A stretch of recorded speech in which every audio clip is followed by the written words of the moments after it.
Hi, everyone, and welcome to day 2 of our How to Start Homeschooling with the Old Schoolhouse. I hope you have caught up on all of our sessions from yesterday. If not, you can head on over to the links in your email, or we are streaming on the Old Schoolhouse magazine Facebook page, the homeschoolingfinds.com Facebook page, as well as the Old Schoolhouse magazine YouTube channel. So you can catch up on all of the replays. And I hope you do because we had so much fun yesterday. And today you can see that we have another full day ahead of us. Session 1 is keeping them home. So that is the first step. Session 2, deciding on your budget. That is an important one for many families.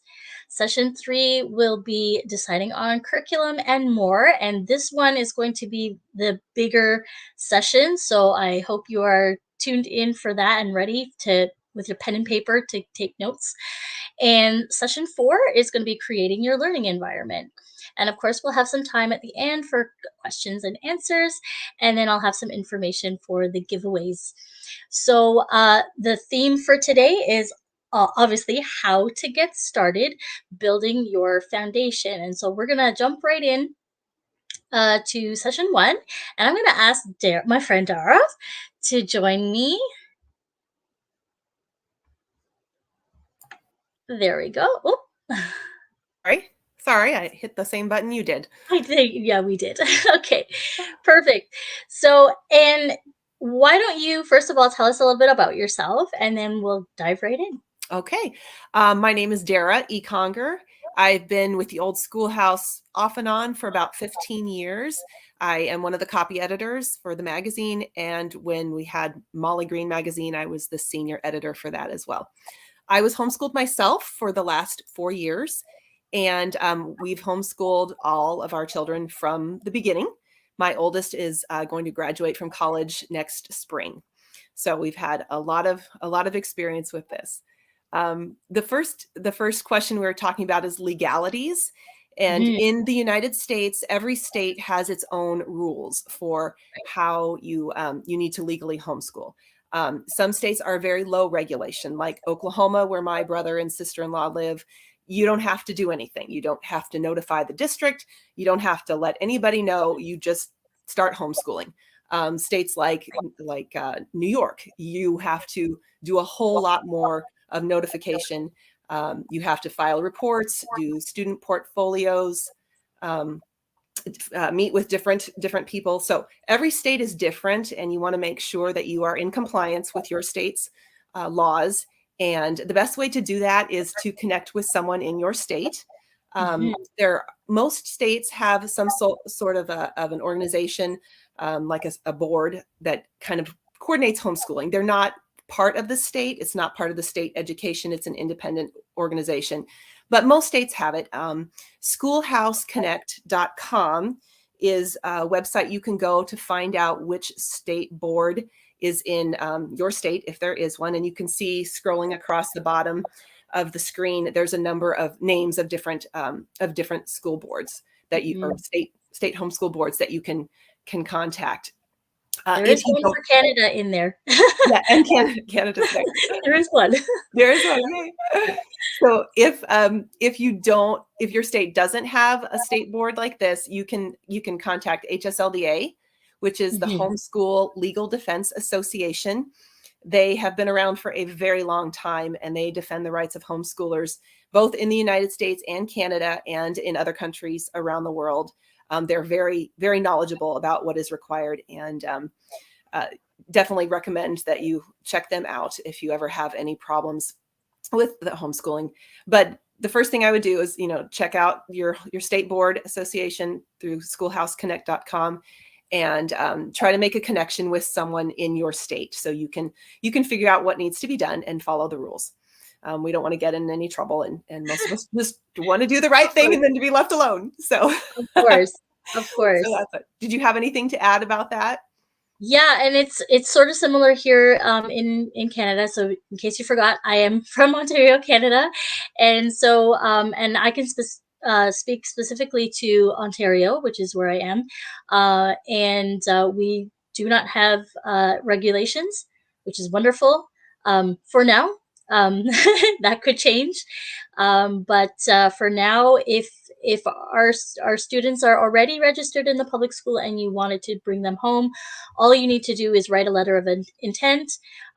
You can find a template for that on Google, or HSLDA will also help you write that as well if you've reached out to them for help.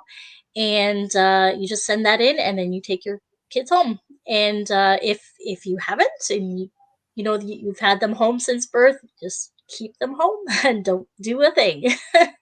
So that has been the good part for us here in Ontario. And some of our provinces do require some reporting. So definitely, we're gonna get a link for you a little later on today for Canadian specific province information. Okay. So, Do you want to move on to session 2? so let's see. Yeah, why don't we do that? Okay. So we're combining session 1 and session 2. So one of the big questions was how do you budget? Like, how do you figure out how much money to spend? How do you budget your time? Even some, for some people, it's hard. How they can't figure out, okay, well, how do I teach? How do I do home stuff? How do I work still? So there's all of those type of questions. But we can talk about the finances first. Okay. Specifically, one of the big things is buying curriculum and buying school supplies and all of that stuff. What advice do you have for us? Okay. Well, first, just like with homeschooling, all of our budgets are unique. You can't Yes. pick out one thing and say everybody fits this category, because it doesn't work that way. I was doing some research to figure out, what is the average amount of money, and I've seen the average amount is $600 per child, and I've seen the average amount is $2,000 per child. So, and I also know some people who have homeschooled exclusively using library books and 3-ring spiral notebooks. So, I mean, they spent almost nothing. They were very, very frugal. So I think you don't have to worry about, I don't have enough money to buy all this stuff. There are ways to work around that. Right. Yeah. The schoolhouseteachers.com is $269 a year, and that's for the whole family. So that's one option where you get one membership price, and then as many kids as you have, they can use all of the 400 courses that are available online. You would need to budget in for a printer if you like to print off Right. the worksheets, and ink and paper, that type of thing. Your National Retail Federation says the average family spends $849 on back to school shopping. That would be clothes and crayons and markers and backpacks. And I don't know, to me, that sounds like a lot of money. It does. It does. I'm like, I don't spend that much money. And obviously it depends on the age of your children. And you typically would spend more for your first child because you're getting everything going. You're getting the books, which you might be able to use some of those same books for future children. So you may not have to spend as much on subsequent children if you're doing that. Right. Yeah. My oldest, we started with kind of a classical style approach to him, and that worked pretty well. And I kept most of the books. We used a lot of living books with him, but workbooks you'll need to redo, get new workbooks. Right. And what else is I going to say here? When they get a little bit older, if you want to do things like piano lessons or, art classes or things that are outside of your home that you don't feel comfortable teaching, maybe Spanish lessons, Right. I want to hire somebody for that. So you would need to calculate in that as well. So those can get to be a little bit more costly. And so you'll need to keep that in mind. In high school, a great option for high school students is dual credit, which is where a student can sign up for a class through a college that offers dual credit, and they will get college credit as well as high school credit. So my daughter, for example, is taking an English class through a college university this fall. It's a 3-credit college class, but it also counts as a 1-year high school English class. Right. So she's getting double credit, even though it's only a semester, because it's a college level class. She can get a full year's worth of high school credit. but it does cost us a little bit of money. Yeah. Yeah. Yeah. It's a lot cheaper than an actual, if she was a full-time college student, it'd be like, I don't know, $2,000 or something. But this way it's like only $180. So Right. definitely worth looking into. And I find that even I in Canada especially, the avenues are just opening every year. There's more and more opportunities for things like that. Colleges and universities are recognizing that there are a lot of homeschoolers out there looking for the opportunity to pursue post-secondary education, Yeah. and they are opening their doors to that and creating programs for that. So I would definitely look into that. And yeah, for the most part, I think it is the extra cost. Mm-hmm. But I mean, compared to everything else that you would have to pay for if you were going to public school, yeah, you're still saving money Yeah. down in Yeah. the long run. Yeah. So So back to every family's a little different. I know some families that prefer to buy all of their curriculum for the year, in July, and then spend August getting ready and then start in September. And I have one friend who, she's very organized, and she gets all of her things scheduled out and then turns it into her husband for approval on the budget to make yeah, sure that it's gonna fly. And then I know some people who are more like, well, I'm going to keep my eyes open this next school year for sales and for right. specials and used books that I can get. And so they're more of a planning it throughout the year for future years, trying to take advantage of whatever opportunities come up for a good deal, which I kind of work that way too.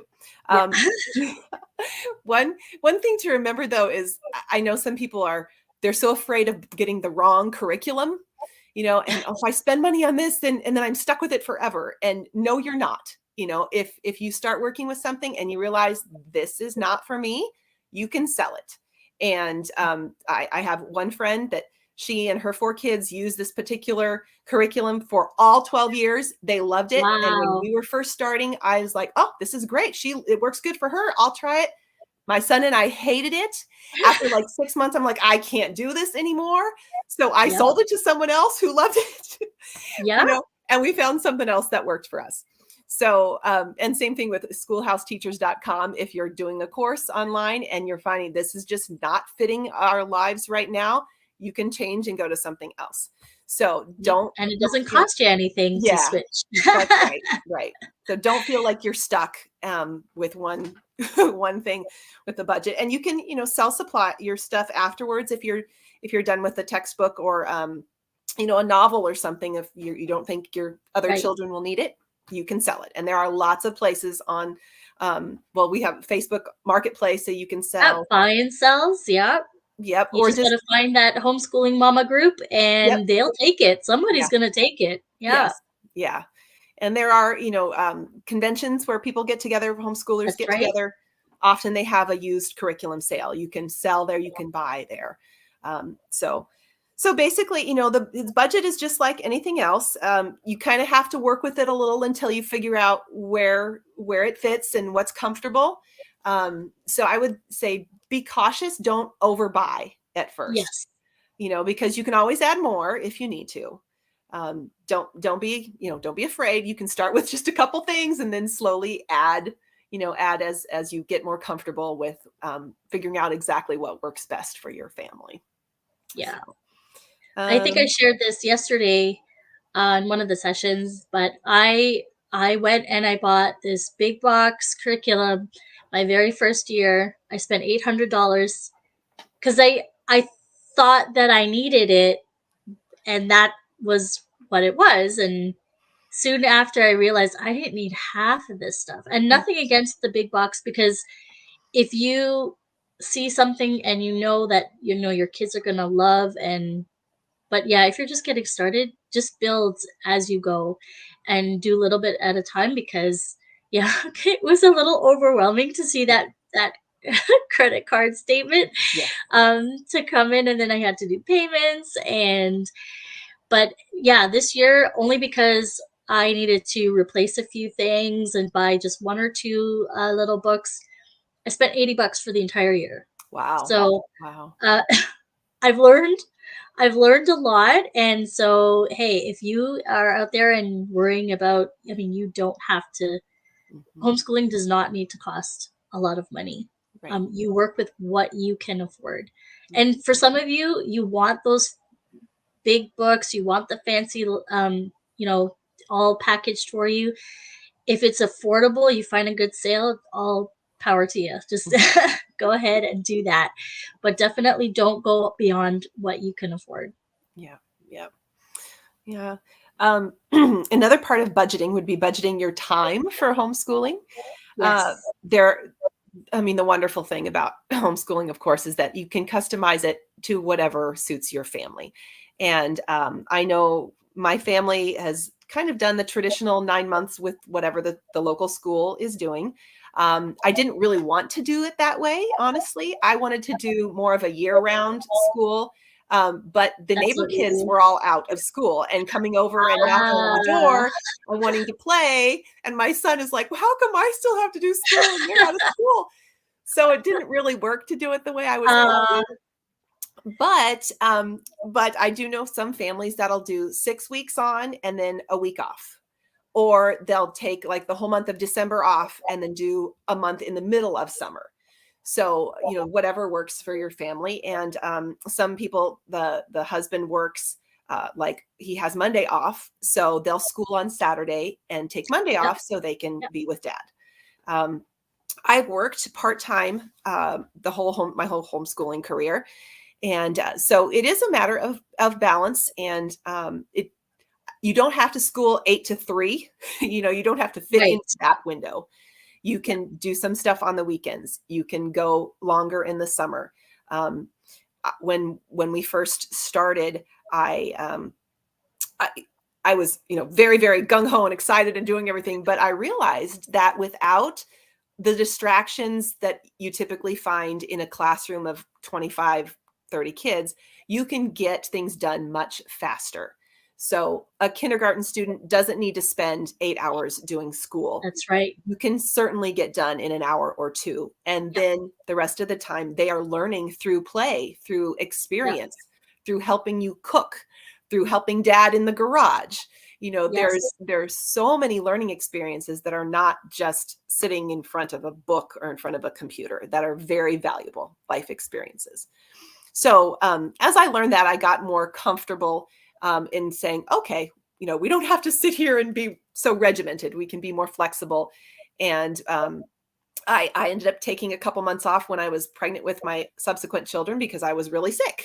And so we didn't do school during the typical months. We did it Right. another time. And my son obviously has turned out fine. It's not going to hurt. It's not going to hurt them if the schedule doesn't match everybody else's schedules. Yeah.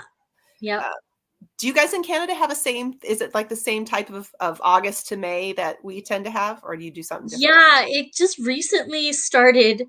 Um, it's not everyone's yet, but some schools do start within that last week of August. Mm, But many of them still do start that Labor Day weekend. okay. After the Labor Day weekend, I should say. Um, but yeah, it thankfully we didn't have that distraction of kids in the neighborhood. So I've just said, you know what, we were doing schooling through the year, and because we chose to do that, people think, but you don't get a break and you don't get to do summer. No, we do. But the beauty of it is because we don't take that big long break, we're ahead Mm, of where we could be, and so if we want to say, hey, let's take a week off and do something, or go here or go there, we can, and we don't have to feel guilty that, oh, we just lost a week of work. right. So because I started out right from the get go, I know that they're already maybe just a few months ahead, based, you know, where we would have started in September. We actually started the next year, July. I had to think a bit. We're in August. Yeah, we started in July, so we've already started the next year, and we're slowly. There's and every day is, you never know what's going to happen. Something Mhm, could happen, and or somebody's not feeling well. That's okay. You mhm. don't, like you said, it doesn't have to be from 8 to 5. Some days school doesn't start till 4 p.m. with Mhm. my guys just because they were busy doing stuff. Mhm. And yeah, but I mean, it's yeah, it doesn't have to look like public school. Right. That's the main thing. And I think we're gonna talk about that tomorrow. Okay. Or maybe actually no, we're gonna talk about that later today. Okay. Um, Um, just focusing on the fact that we don't have to do things from the public school right. side of things. So Um, with when excuse me, there's a lot of different ways to organize your schedule. Um, mhm. when I first started off, I had an Excel spreadsheet on my computer, and I just planned out. I was very organized. I'm going to do these pages on this day and these pages on this day. But then, like you said, people get sick. Something happens with a family member, and so the Yep. schedule might get changed. And so later on, I ended up just kind of doing, I want to finish this book. And then I just work through the days and we continue until it's done. And if that goes into summer, then that's fine. And with my son, at first I would just tell him, okay, you got to read this, and then he'd read, and then okay, we're going to do math, and then. But he was getting frustrated with me because every time he finished one thing, I had something else for him to do. And he would get mad because obviously he's kindergarten and he's not used to having any sort of structure in his life. Yeah. And so I finally decided to print off his own chart, his own Ah. Excel sheet for the week. So he would say, okay, here's math and here's this. And then when he finished a subject, he could check it off for the day. So when he was wanting to be done, I would ask him, well, is your chart finished? So then he's like, oh, and he'd go check the chart. So I wasn't the bad guy telling him he still had to do this. The chart was the bad guy, even though I made the chart. He didn't That's he didn't put hilarious. that together. But then he would know, what he needed to finish so that he could be done and go play. So that was very helpful for him. And I used a chart for him his whole way through. Didn't work for my daughter because she has ADD. And she was like, chart? What chart? And I'd be like, the chart that's been sitting on the wall for 2 years. So that didn't work very well with her.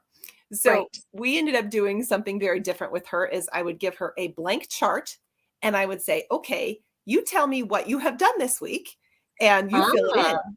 So I like that that. actually worked very well for her. I know that would not work for all children, but she was very she was very responsible in the sense that she would want to be learning. She wanted to learn. So, but sometimes she might do 3 hours of math in one day and then not do science or reading or something else. And then the Right. next day she'd do a whole bunch of something else. So her charts looked very different because she filled them out differently, and that worked for her. But I did try, even though we didn't school through all the year as I would have liked, we did still keep up with a little bit of reading and a little bit of math throughout the summer because I had been told that there's such a learning drop when you go from like May till September that kids can actually lose a month worth of reading and writing skills and 2 months worth of math. And I thought, I don't want to do that. So we would always have to do maybe 3 days a week, a little bit of a math lesson, and some reading. And that way, when we started back up the next year, it wasn't like, I don't remember any of this. And if you notice in some of the math curriculums, particularly, I noticed that the first month and a half, 2 months worth of a math Yeah. is the same as the last 2 months of the previous years. Mhm. And it's Yep. because they're just trying to refresh it in their Yep. memories. Yep. So if you keep up with it a little during the summer, you can just breeze through that and go so much faster and save a lot of time because you're not having to relearn everything that the kids forgot. So, Exactly. And that was the main reason because I used to work in the public school system many years ago. But that was one of the struggles that you would work all year with these students to get them to accomplish these goals, and then 2 months go by and they're complete blank slates when they get back in September, and it's like we have to do this all over again, and you spend almost 6 months trying to get it all back. And it's just, so for my kids, I'm like, I'm not doing that. I'm not stressing myself out. So we're gonna keep it fresh. And I tell them all the time because, sometimes they get, why do we have to do this again? I said, because you have it, your brain is like a muscle. You have Mhm. to exercise it. If you Right. don't exercise Right. it, all the information is gonna fall out. Yes. Not scientifically accurate, but it gets the job done. Right. Right. It does. I'm gonna Um, do it. You mentioned help charts. yeah. Schoolhouse Teachers has some free charts that you can print, uh, no questions asked. Um, and there's a daily schedule chart on there, and more. So you can browse through this page. Um, and I'll just Is pop that in that the in. Smart Mama Planner? Is that what you're talking about, or something different? No, I actually, this is something different. So Okay. it's under our tools. If you've browsed Oh, schoolhouseteachers.com, the tools tab, and then it's called help charts. And so these are all free. You can find calendar printouts as well. Um, but as you mentioned, we do have the Old Schoolhouse has a planner, which you can find in the store. Um, I believe we're going to be talking about that. So don't worry, we'll have a link okay. there for you somewhere. Okay. Um, but if you are a Schoolhouse Teachers member, you get that for free. Mm-hmm. So and that includes planning for all kinds of things. Obviously, your school schedule, Mm-hmm. um, your health, Chores around the house, chores, the and budget. so many. Yeah, your budget is in there. So um, I actually I have to set mine up because I had this old planner that I was using, and so it finally finished in August. So I set up my planner. And I'm quite excited to use it. This year we've added coloring pages, Mm-hmm. and devotionals. It's all coordinated Mm-hmm. for you in there. So it's beautiful. Mm-hmm. So definitely check that out. I'll see if I can get the link so you can see Mm-hmm. for that. Yeah, yeah, you But can print it off, or you can use it online. You can fill it in online if you prefer that way, or you can print yes, off the pages and you can print as many copies as you want, and you can fill it in. And there's one for yourself, and then also you could do it for your students as well. So there's different options there. One question someone had asked was about how do you school with little ones, and that's uh, that's a fun one. That's a little tricky too. I know that some people will have a special school box for the little ones that they can only yes, use while their older siblings are being taught, and so you could have this special box with toys in it, educational toys just for them that you can pull out when you're doing something one-on-one with the older ones. Honestly, I spend a lot of time doing dishes with my children at the counter and then one at my feet, playing with pots and pans. And, yeah, and the ones at the counter are doing math. And if they have a question, then I can run around and ask them. But, the goal is ultimately by probably seventh or eighth grade that they're able to do most of their work independently with your oversight, and they're able to read. And of course, if they have questions, they can come to you, but it's not like you're spending, 5 or 6 hours a day directly teaching your kids. I don't know if that's how it worked for you, but that was the goal with me, is to get them independent enough that obviously I would still help, but I didn't have to be, teaching every single aspect, which saved a lot of time and then enabled me to move and spend more time with the younger ones, especially my mhm, youngest, who's dyslexic. So he requires more mhm, time. And so I understand you got to be flexible and sometimes call in for another homeschool mom, say, hey, would you watch my kids for a little bit? I'll watch your kids for a little bit. So or yes, doing things together, definitely. doing things together is wonderful. And I know we're going to talk a little bit more about the schoolhouses, and what a great option that is, where people come together at a local church, and then you have a class where one person is teaching, and so all of the kids are able to benefit, and then you can further elaborate on that at home later. Right, But you get together and you have someone else who is able to have prepared the lesson and able to teach that. So exactly, flexibility exactly. there. And just to encourage you too, sometimes, you think, okay, the independence is going to come, as they get older. But I feel like for one of my boys, I feel like it kind of switched. He was independent when he was much younger, and now it's like he needs to sit with me, which is fine. So we just accommodated that. And so when I'm working, he's working, and I just make sure he's sitting next to me, next to my desk, and then we work together. Yeah. And I like that because, as a family, that you're kind of helping each other, and you're doing your responsibilities together. So I tell my kids, your schoolwork is your job right now. That's your job. I do my job, you do your job, Right. and then everybody's happy at the end of the day. And they feel great when they can say, "Oh, look at all the work that I did today." Right. So, and older siblings too can learn to help the younger ones. I mean, that's a wonderful benefit. Yeah. Just like in Laura Ingalls Wilder Day, where the older students were helping the younger ones, and that reinforces, the math lesson or the reading lesson in their own minds. And then they learn a skill of leadership and teaching and connecting with their younger siblings as well, as also frees up mom time. We had, I called it Brian time, because that was my youngest. And so my other kids had to take turns taking care of him, working with him, playing with him, while I worked one-on-one with the other one. But, that developed some bonding there, and it was good for everyone, good for the family. Yeah. I've always had that in my head. One of the things they did in public school in kindergarten, they would have reading buddies. So I'm like, I'm going to do that with my kids. Good idea. So I would have, okay, I need to get some work done in the house. And so you can sit, you know how to read. You can sit and read him a story. And that counts as your English work, right? For that day or that time. So he was more than happy. I'm like, 2 check marks. Yeah. It works for me. So yeah.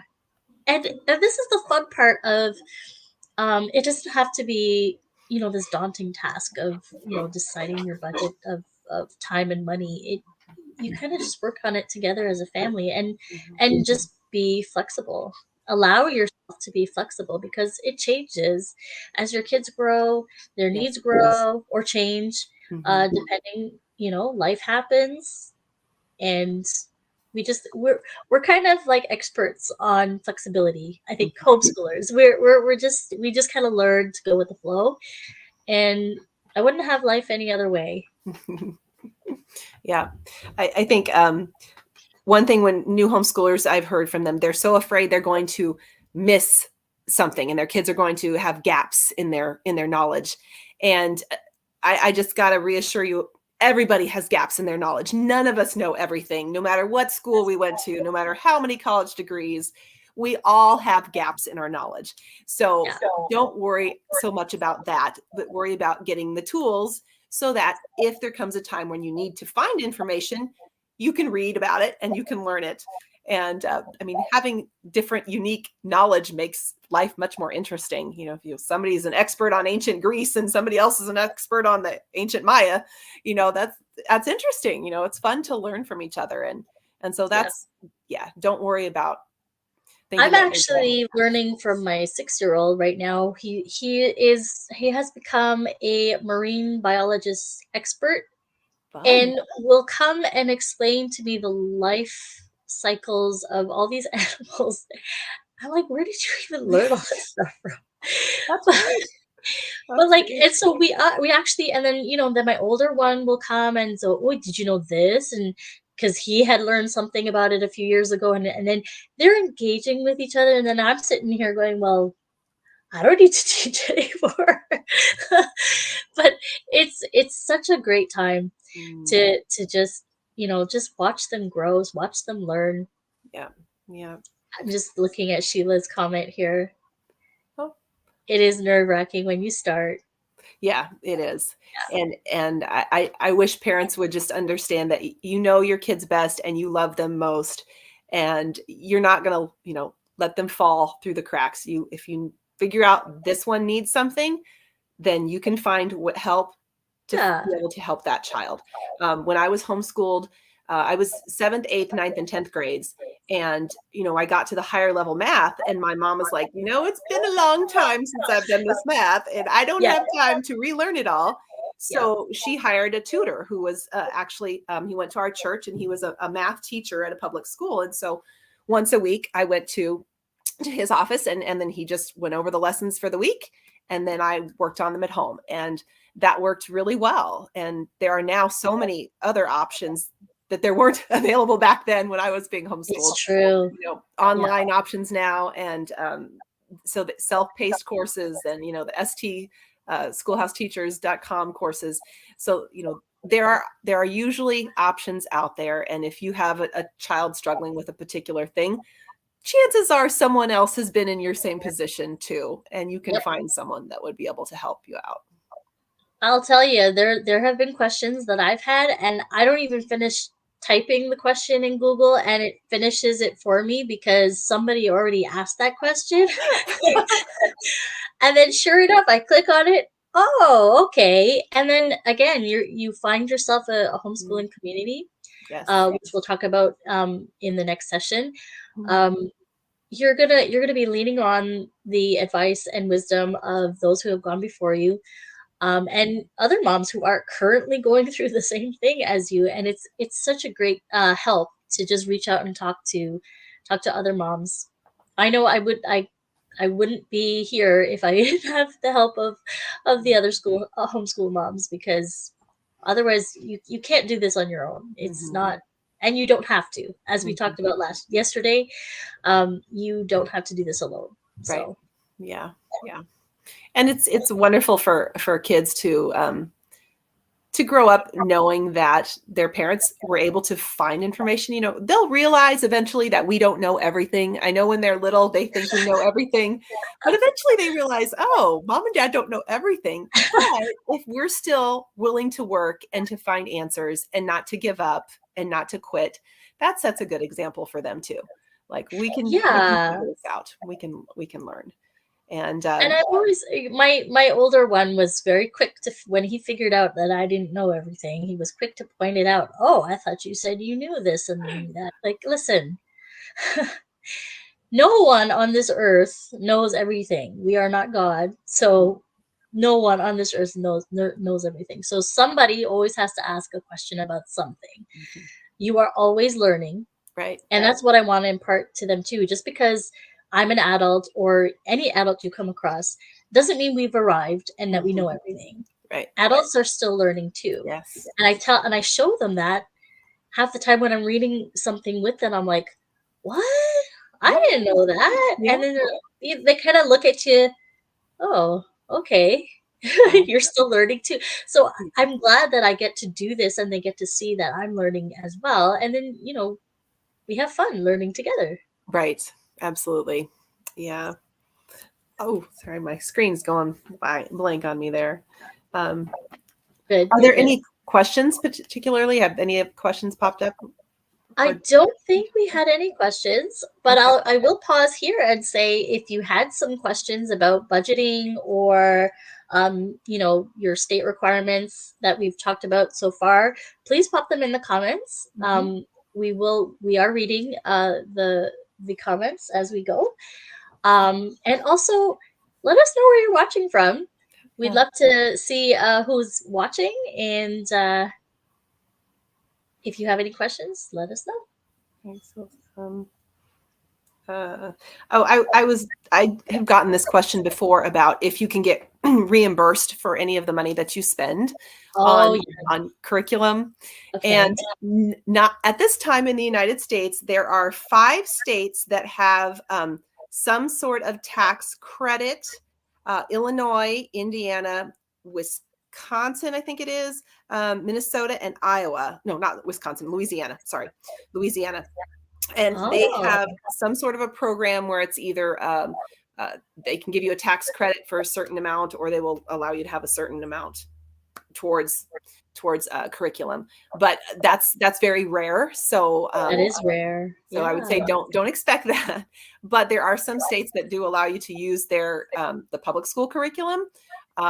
I've never done that because my whole goal was to get out of the public school That's right. curriculum. That's right. But I do know some people have wanted to do that for like a math or something like that. But so that's a common question, but it's not. And the reason I think that, well, it's actually kind of risky when you let the government start giving you money, because there's usually strings attached, and they'll say, Yes, well, we don't want you to use this type of a book. We want you to that's use right. this type of a book.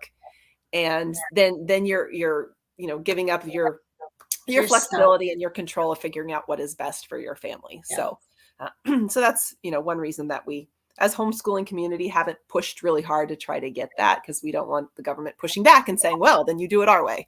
So Yeah, yeah. And there have been one of the provinces, at least one of the provinces, I can't remember if there were more, but they had a grant for the year for homeschooling families, and I'm like, whoa, that's nice to get that. But then, as you said, it was the fine print. Oh, yeah. by the way, we want you to do this, this, and this, and make sure you cover this, this, this, and this, and we'll be checking on you, by the way. Yeah. And and all of a sudden, it's like, well, I just lost all my freedom Right. to pull them and teach them what I deemed worthy for them. Yeah. So yeah, it's as Kristen said, be careful about accepting money from the state Yeah. for your homeschool. That is very true. Very true. Yeah. Private schools average $12,350 a year for tuition, is what my research showed. So Wow. from that perspective, homeschooling is a bargain. If you look at that, although I do remember one day when I was super frustrated with my sixth grader, and I called to find out what it cost at the local Christian school because I was having a hard day. So don't be surprised if you have hard days, but good talk with my husband and a good night's sleep, and we were able to start again the next day. And like I said, we've made it all the way through, and he's going to graduate from college next Awesome. spring. So yeah, support Yeah, from families is good. bad days come, and when they come, you just close the books and take a day off. Yeah. And just don't stress about it, because you have to remember why you pull them out of school, or you decided to keep them home, and let that be your grounding point. Because you're gonna get distracted along the way. You're gonna get the hard days, and you just gotta that's when you just pause, spend some time with the kids at the park, or take them out for ice cream or whatever, and just make a day of it. Because again, homeschooling is more than the books, right? Yes. It's about spending time and raising your children, and that includes a whole bunch of other things than just the knowledge of book learning. And so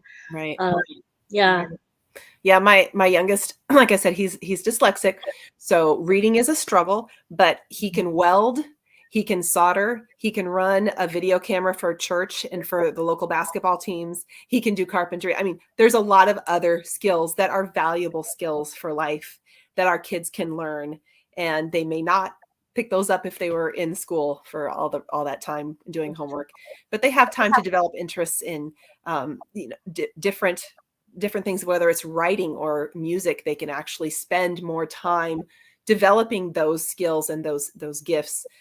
Whereas if they were in a traditional school, and they, from school from 8 to 3, and you come home and have 3 hours of homework and then dinner and then bed, and you just really don't have the time or the flexibility to delve deeply into something that could end up being a career or, a ministry opportunity for your whole life. So, and I mean, it's nice to have sometimes the recommendations of these are subjects that, you would want to teach, but don't feel obligated to stick with all of those.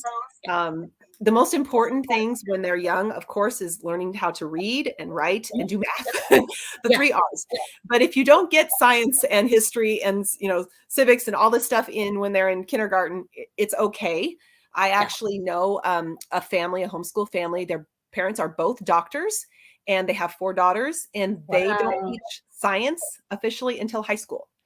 Because which I thought was shocking, but they said that they need to learn the basics, they need to get math, and they can't really understand the deep science until high school, which they still do, Oh, fun experiments, and they read a lot, but they yeah, don't do they don't do formal science curriculum until high school.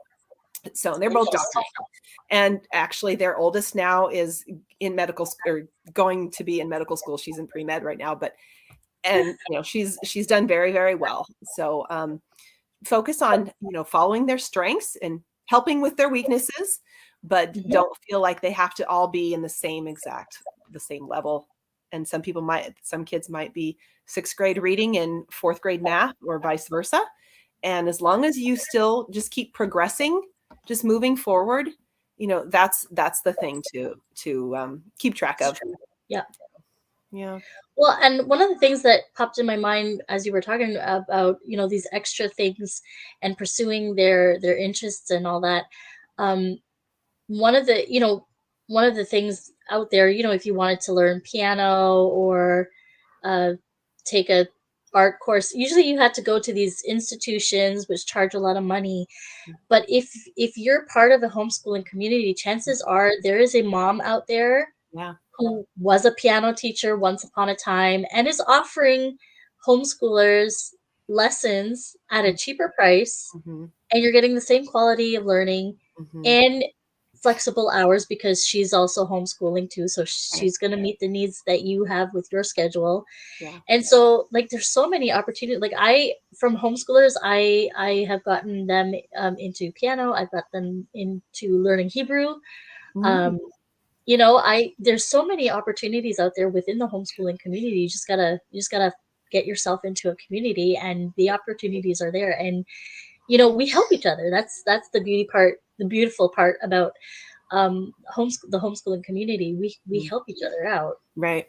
We have there's a couple that are pastor and his wife that homeschool in our small network, and he's going to be teaching some Greek classes because he wants to keep it fresh in his Ooh, mind. And what a nice. wonderful opportunity for our kids to be able to benefit from that. And That's on my list too. That's once we finish Hebrew, we're gonna do that one too.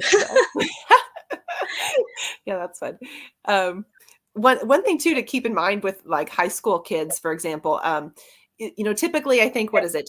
Biology, chemistry, physics. Those are like the big high school science courses, Right? Yeah. but you don't have to do just those. I personally did biology, oceanography, and astronomy.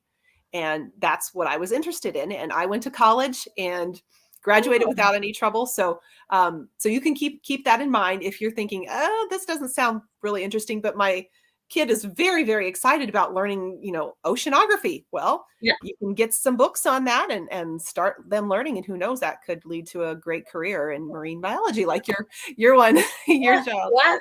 He's got. I trust me. He's only 6, so he doesn't sit and read word for word. But I've got him the National Geographic books Yeah. on all marine life, ocean life, anything that has to do with water and Wow. animals in water. That's And he'll great. sit for hours, just like he'll read the descriptions of the Hmm. pictures and all of that stuff. Hmm. Um, but then he'll come back and say, "Did you know this?" And that. So he is actually reading.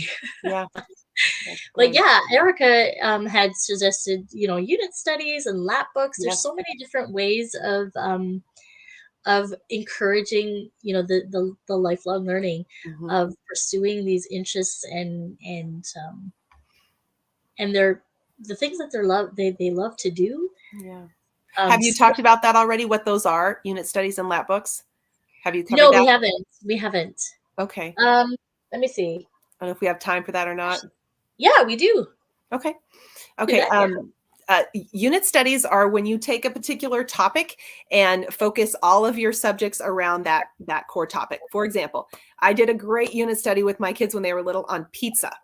And so we studied about the ingredients of pizza. How do you grow the wheat that becomes the flour, and tomatoes, and the peppers, Ah, and where does cheese come from? And then um, pizza being more Italian, or Italian food, we think of it as. So then we yes. studied Italy, and then we studied a little bit of the history of Italy. And then at the end of our 6-week study, we got together with another family, and the kids all made homemade pizzas. And then we ate Love them it. together. So we were two families doing this unit study on pizza, and we were able to, incorporate, I think, just about everything, not as much math. We added some other math in, but all around one particular topic. And that there's lots of unit studies available out there that are kind of put together for you, but you can certainly come up with something yourself. Yeah, Yeah. definitely. Yeah. And lap books are kind of like a unit study, but when you put something together, you might print out something or do, like a little design, a crafty thing that can go into a file folder that you can fold it this way, or you can have it where it folds out, maybe double. You might have to staple them together and put things inside that. Usually I've used one that was already pre-made, but you could have little pockets in there and pull it out and have, questions and answers. Here's a question, and then the answers on the back side. And then the kids would fill this out, and they could use it to quiz each other or to, stump dad or something with, those different questions. But it's called a lap book because it could basically sit in your lap, but it would be on one particular topic. It could be on Easter, or it could be on hymns. It could be on any subject. That we did one on penguins, and another one we did on pumpkins. And that was fun for fall, because then there was like puzzle pieces of a pumpkin, and that they could fit together and then put it back into this little pocket inside their lap book. Nice. And scarecrows they can make out of popsicle sticks and decorate it and put that in their lap book. And it's something fun for them to be able to show to grandparents. Look what I learned about. That's right. About pumpkins, or to a project fair at the end of the school year with your homeschool group. It's a good thing, and that's presentation skills too, right there. You're building on this presentation, and then they're able to review at the end of it while they share what they learned. Right. Yeah. I actually haven't done lap books with my guys. They're not so much for doing little pieces of and some aren't, Yeah. So, but I like the idea of lap books. They look like fun. I wish I did lap books when I was going to school, but didn't do that. Yeah. Yes. And like you said, again, some kids will learn that way, and some kids absolutely will hate it. So, but when we were studying the Mayas, I had my son build like the pyramid of the sun out of Legos, and then take a picture of that to put in the lap book. So it was something that was, memorable, but he also was remembering, this is when I was, learning about the pyramid of the sun in Teotihuacan, or whatever he did. Erica says she did one on Little House on the Prairie. Oh, fun. Yeah. And then she did one on Christmas. Oh, the fruit of the spirit. Yeah. Christmas. Yes. That's terrific. Yeah. Those sound like fun. Yes. I did see a question come in. I'll put it up on the screen here. Okay. How to find a group of other homeschooling families. I think we mentioned schoolhouseconnect.com would be a way to connect with your state board if your state has one. And they will have, obviously, connections to different people in different towns and areas. So they would be able to put you in touch with someone who is leading a group in your area. There again, there's some on the bottom of the screen there. These would be the state homeschool boards. And I know some states don't have them, but a lot of states do. But most states have a local homeschool groups. You just have to seek them out, sometimes on Facebook, sometimes just asking around if you know another homeschool family. Just figure out, just ask questions, and you'll find them. You'll be able to do that. And we have, like, the group that I'm in charge of is we do more activities like Christmas parties, Valentine parties, field trips, that type of thing. But we don't, we're not like a co-op in the manner like the schoolhouses are going to be a co-op. So you can certainly be part of multiple groups depending on your season of life and what you're looking for. There's another group in town that we have a lot of members in both groups, and they're a classical style. So they meet once or twice a week for classical style specifically. But and speaking of styles, that's going to depend on how you buy your curriculum and all of that too, and how you plan your schedule, because just finding out your different style um, will kind of point you in the right direction of what how your homeschool schedule is going to look like. So, you mentioned the classical approach, which is really heavy on the books, and Mhm. then there's Charlotte Mason. If you've Googled homeschooling, you probably have come across Charlotte Mason, Mhm. um, and you should definitely check out that way of homeschooling as well. It's a little bit more relaxed. They do a lot of reading still with that, but Mhm. it's Mhm. a lot of focus on discipline and nature walks, and so there's a balance Mhm. there with that.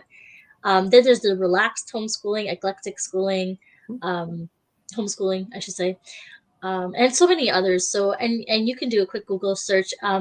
Just to let you know, I did a podcast episode that covers a bit about finding out what kind of homeschooler you might be, Oh, and there's some links to some fun quizzes that you might want to oh, pop fun. on and take. So we'll get the link for you for the Hey Mama Homeschool Show. Definitely check that out if you're interested in homeschooling. That is a great place to get encouragement, um, and find some community support there as well. And don't be afraid to, like we talked about before, you might start with one thing and then change when Yep. your family changes, your needs of your children change. I did start, like I said, very classical with my oldest, and then kind of half classical, half Charlotte Mason with the Yeah. next one, and then because she had ADD, and so it was really hard to keep her focused on stuff that she wasn't interested in. Yep. So we went a little different. And then my youngest, being dyslexic, he has very different interests, and it's some struggling with reading, but we listen to audiobooks, and I read a lot out loud, and he loves that. So don't be afraid to say, well, I'm going to start here, but if I find that I need something different, then we'll adjust, and that's Hmm. perfectly fine. Eclectic is very common among homeschoolers. We pick and choose the things that work for our families and our children, and Yeah. we're not afraid to adjust if necessary. So, yeah. Yeah. So we probably said a lot of information. But the truth is, I mean, you really just need to decide what's going to work for your family. So definitely do your research. Check out those links that were in your emails, and that we're sharing here today, and that we're talking about today. Um, and ask the questions, and make notes, and figure out what kind of homeschooler you want to be. And that I mean, your answers are going to come, and it'll flow. Your whole family will eventually fall into a groove of what works, and then you'll know by year 3, yeah, that's not going to work for us, and yep, we Yeah. need that, and yeah, we're not doing that again. And you'll know, you'll feel like a pro. Yeah. And then you'll be the one helping the new homeschoolers around you. So Yeah. thank you so much, Dara. You've given us so much to think about. It's been fun. I always love helping other homeschool families, because you can do it. I know it seems intimidating at first, and especially if you have extended family members that aren't necessarily on board, Yeah. then it can be a little intimidating at first. But you're definitely not alone. There are support structures available. We want you to succeed, and we know that you can. So don't give up. Look for Yeah, help when you need it. I was sharing yesterday. I still am the black sheep in the family, where I am the only one in my entire circle Mhm. that homeschools, and so it is scary. It is very scary when you want to launch, but when you have that conviction, Mm. inside, that I this is something that I need to do for my family. You just be brave and do it. And I found the community. It wasn't where I thought it would be, but I did find community. I did find friends. I did find support. Um, and there's so much available for homeschoolers now. I mean, it's almost easy to actually start homeschooling. Mhm. Just remember not to compare it to public school, because Yes. homeschooling is not public school at home. So Right. get that out of your head. Right. Right. And we'll probably talk about a little bit more about that in a little bit. But let's see here. But yeah, I hope you all were encouraged by these 2 sessions. And yeah, Sheila's saying it is that personal family conviction that drives you and keeps you on the right path. Right. Yeah, it's so true. It's so true. Mm-hmm. So we are going to take a short little break, and then we are going to move on to session 3.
Okay, so we are ready for session 3, and this is going to be a lot of information coming your way. So I'm going to invite Paul and Gina Suarez, who are the owners of the Old Schoolhouse. And there they are. Welcome, and thank you for joining us today. Thank you for having us. Good to see you. Awesome.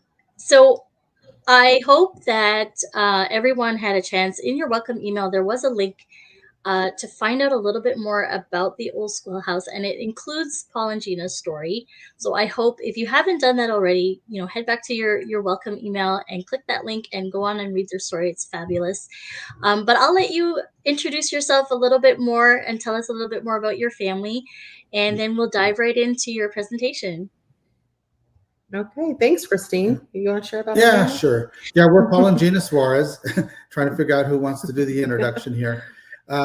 We have been in the homeschool community for, decades. What's the exact year? 23 years? Well, 23 years into publishing, but we were homeschooling prior to that. Our oldest is 33 years old now, and then our youngest is 10, and we have everything in between. We have 7 kids. But we started homeschooling way back in the 1990s, I think it was. And we started because we saw some friends who were into this thing called homeschooling. And it wasn't so much about the education back then. We just saw, okay, these kids behave differently in a very positive way. And we thought, yeah, that's what we want. And so then we ended up in a community, a church where probably 99% of the families are homeschooled, not because it was preached from the pulpit, because I don't ever remember a message or sermon connected to education or homeschooling or anything like that. I think it was that just like minds attract, they attract each other. And that's how that church was. And so we found a lot of support there. And then my wife will tell you a little bit more about this later, but one thing led to another. We started a little newsletter, which turned into more of just a bigger newsletter. And then a magazine. And then a magazine. And then we were basically financing all of this on our own, my paycheck. And one day I said, I don't know if we can keep this up. If it keeps getting bigger and more people want this thing, we're going to have to find a way to finance this thing, because there's no way. And back then I jokingly say I was a successful starving artist back then. Wasn't looking for a new career or anything like that. But the magazine, my wife here, she said, well, I'm just gonna bring some advertisers on board to help pay for this. And I'm thinking, yeah, good luck with that. But she did. She didn't have any. She was fully confident she could do it, and she did.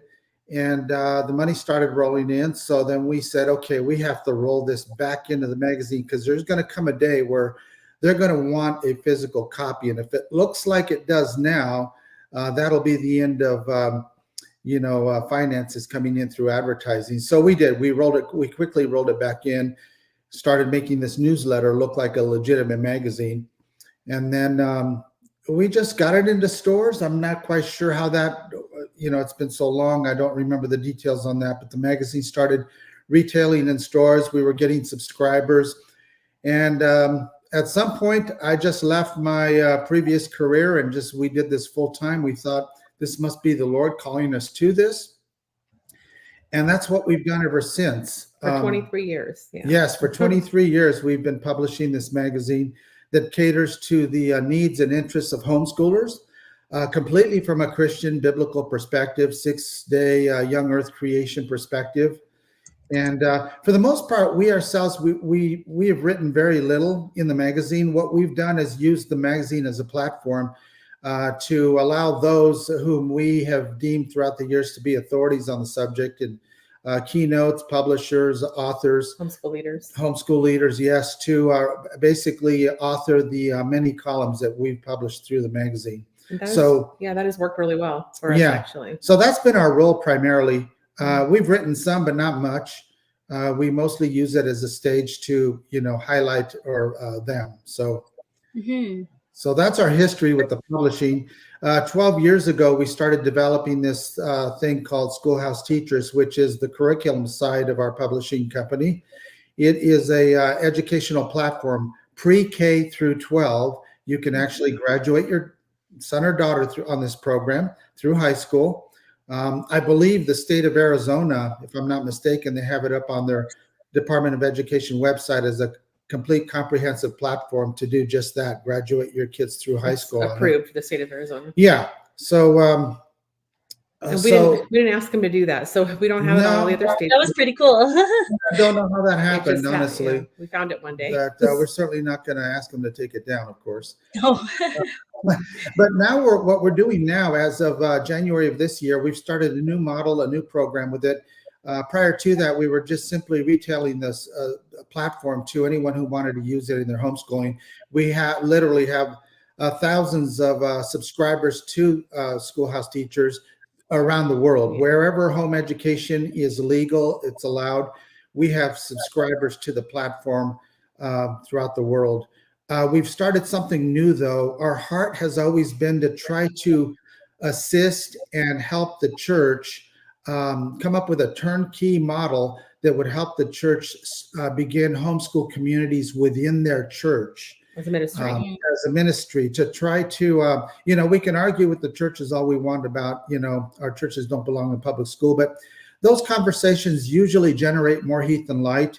A better approach, thank you to my wife here, who's encouraged me greatly in this. She basically said, wouldn't it be a better approach if we just avoid that argument and simply come alongside and help the churches adopt this model?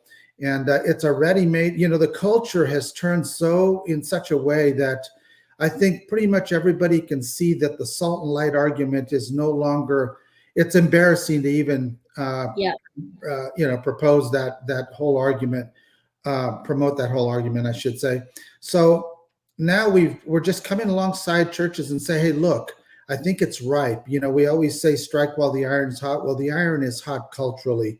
And many families, not just Christians, but many, many families are now exiting the public school system. Yeah, in droves. Yeah, the public school system is hemorrhaging families, right? Yeah. And so they assume that the church is the natural place to land, but most churches don't have what it takes program.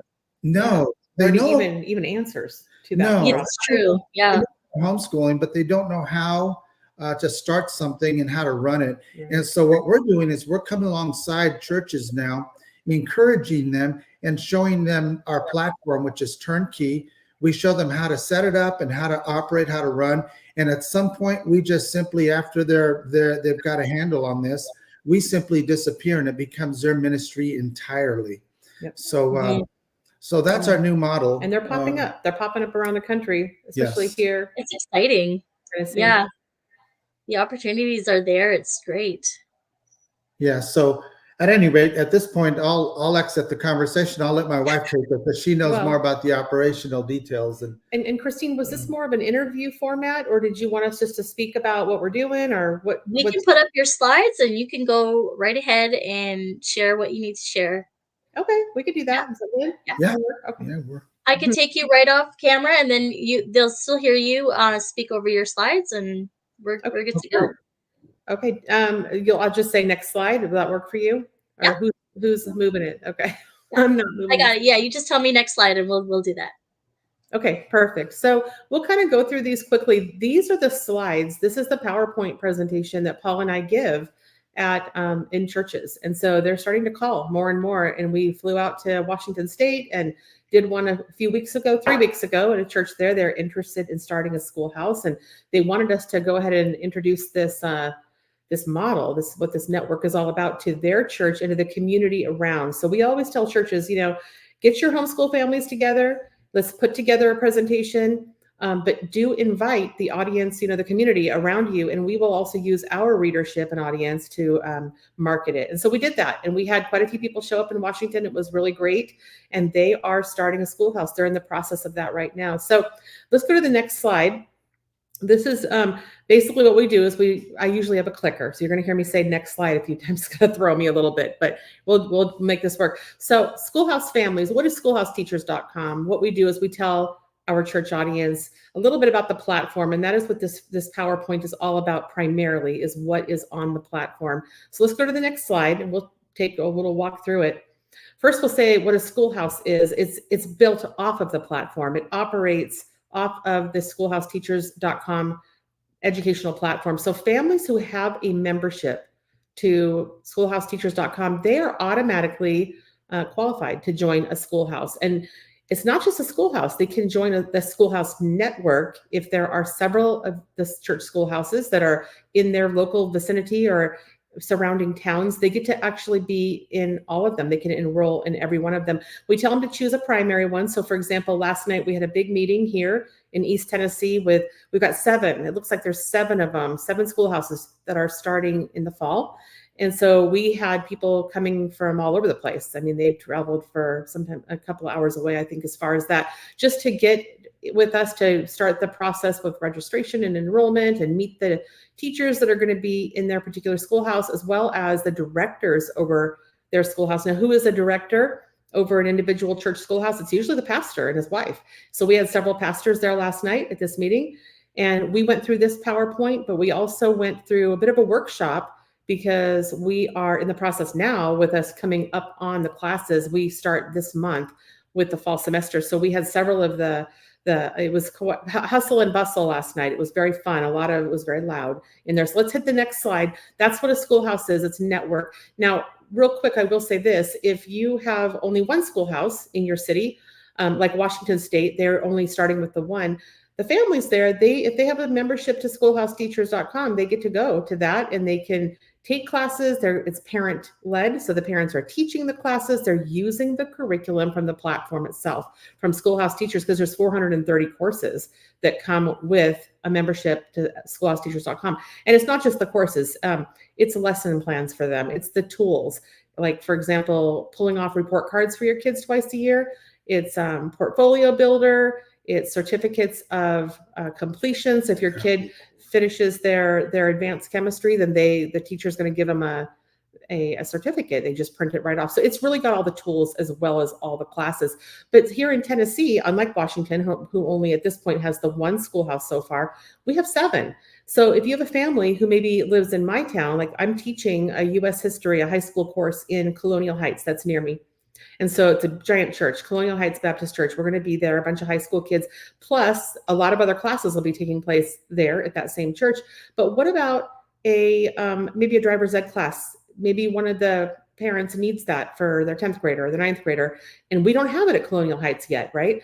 But it may be at the Irwin Schoolhouse, or it may be the Johnson City Schoolhouse. There's several to choose from. And so the parents really do have access to all of those published class lists across all of the schoolhouses, is which we call the network. That is your schoolhouse network. This is what's popping up nationwide. And we've got people calling us from around the world, New Zealand, South Africa, Chile. I see this thing blowing up and it's exciting. So let's go to the next slide. We'll talk a little bit more about the classes and the tools. So there are tutorials. A lot of times a parent who shows up as a new member to schoolhouseteachers.com, they are coming out of the public school system and they're like a deer in the headlights, a little bit bewildered, and they're overwhelmed when they first see the vastness of Schoolhouse Teachers, because again, 430 courses, preschool through 12th grade. They're figuring, well, where on earth do I start? And so the video tutorials is a really good place for that, because it covers everything. And we are adding new videos. We're supposed to be doing it weekly. We're jumping on that. This list is actually not even exhaustive. There's way more than this. But when you go to schoolhouseteachers.com, you can hit the video tutorials and just immerse yourself in every little aspect of it. And you'll want to, because there's so much that you want to take advantage of. And it comes with membership. There's no per fees for classes or tools. So let's go to the next slide. And we'll have a look at the classes. What kind of classes would come with membership? Well, the classes that you would find in a local schoolhouse are going to be based on, like I said, schoolhouseteachers.com platform, the educational platform. So we're going to be using the word courses from this point forward. So let's go to the next slide. We create classes at the schoolhouses based on the courses that are available at schoolhouseteachers.com. Preschool through 12th grade, you have art, Bible, computer, drama, electives, 4 languages, all of these. You can see the bullet points. Plus there's more. There's even more than that. Let's go to the next slide and go a little deeper. Here's the top 10 courses. We'll just leave this up for 1 second. These are the ones that our software shows us that parents are landing on the most. It's been really neat to see, because I love the fact that we have a lot of high school kids using schoolhouseteachers.com, and most of these are junior high and high school. You've got some little kid classes, preschool and kindergarten, the spelling and the phonics and whatnot, but I'm happy to see that the high school stuff is just as popular as it is. So let's go to the next slide. And I think we're going to start with art. Notice the parentheses in the left upper corner, 18. This means there's 18 different art courses. Now, these are full courses. So they start from little kid all the way up through 12th grade. You've got Inkscape and digital art, things like that for the middle school and high school. But then you've got the elementary school art classes too, like learning about art, various things where you can do art outside, art history, everything you can imagine. So I've shown you 5 covers here, but there's actually 18 different art courses. So let's go to the next slide and talk about the Bible courses. There's 36 of them. And so we are talking full-fledged Bible curriculum, preschool through 12th grade. So even these are electives when you're getting up into high school, and you can pull some of these into some of the history courses. If you're teaching a history course, absolutely, you can pull some of these into those courses to create your classroom. So like philosophy and ethics, obviously that's 11th and 12th grade. And we have some incredible lesson designers, over 200, who have created all of these courses. Some of them are professors in colleges they're Christians and they just decided to do this for us, or perhaps they just created curriculum over the years and they said, hey, we want you guys to host this. You guys got a lot of people there and we want these kids to have these classes. And so it's not just the Bible, it's all the courses, over 200 lesson designers. But you see Donkey Ollie there. These are fun. These are video based, and they have the assignments and the worksheets that come along with it. So you can pull any of these into a classroom, or you can homeschool with them at home, like thousands of other schoolhouseteachers.com member families do, and they've been doing for the last 12 years. They use these primarily just to homeschool their kids at home. It's curriculum. But with the Schoolhouse Network, now you're pulling these courses into the classroom setting. The parents are teaching it. And I'm telling you, just even last night, the meeting we had, the zoology class, it was announced, okay, that one's full. And we had just announced it a few days earlier. So it's pretty incredible how quickly families are pulling into this model and excited about it. So let's go to the next slide. 36 Bible courses and only 7 computer and technology courses at this time, but we are always adding more to schoolhouseteachers.com. We purge old stuff and we have relationships galore with so many of the lesson designers who are current, but also new ones that are always coming in. We'll get contacts from professors or just people who have expertise in certain areas, and they'll say, hey, let me design a course for you. And we talk about it. We have a director, and we get vetted, and we go through a whole process. But more is coming. That is my point. So there's Excel. I think in one of our local schoolhouses here in East Tennessee, Microsoft Excel will be one of the classes, and the teacher's going to actually pull in our keyboarding, so typing course with it. You can do that. You can use several courses to create one stellar class, and that would be for high school. So you can see here what we have. Web game design, of course, the high school boys, they look at that and get excited, but hey, these are electives. So next slide, please. Drama. What was really exciting about last night, the meeting we had, was the owner of a theater. It's a playhouse. It's called Lamplight Theater here in the Kingsport area of Tennessee. He was there last night, and we were so thrilled that he came because he caught wind about the Schoolhouse Network. And we spoke last night. He heard the presentation and he said, yep, count me in. I want to be one of the schoolhouses as well. So the Lamplight Theater here in Tennessee will actually act as our 7th schoolhouse. But guess what that's going to be? It's a homeschool performing arts center. So that's where we're going to be doing our drama, our speech, our public speaking, our chorus. We're going to have a choir. We're going to have violin lessons. We're going to have readers theater. And in fact, because of his experience and what he does in the community, it's a big operation that he has. He has so many, and he's a Christian. He loves the Lord. He says, we've got people who will also just contribute in terms of helping teach about wardrobe and teaching other kinds of dramatics. And they're just excited. They're excited to be a part of it. They love homeschooling and they want to join that network. So that was exciting. But even if you don't have a local theater that wants to become a schoolhouse, it's okay, because these are all meeting primarily in churches.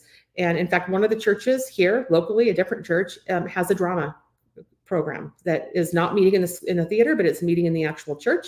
And they are teaching introduction to drama using the schoolhouseteachers.com platform. So sky's the limit. You can get as creative as you want. Let's go to the next slide.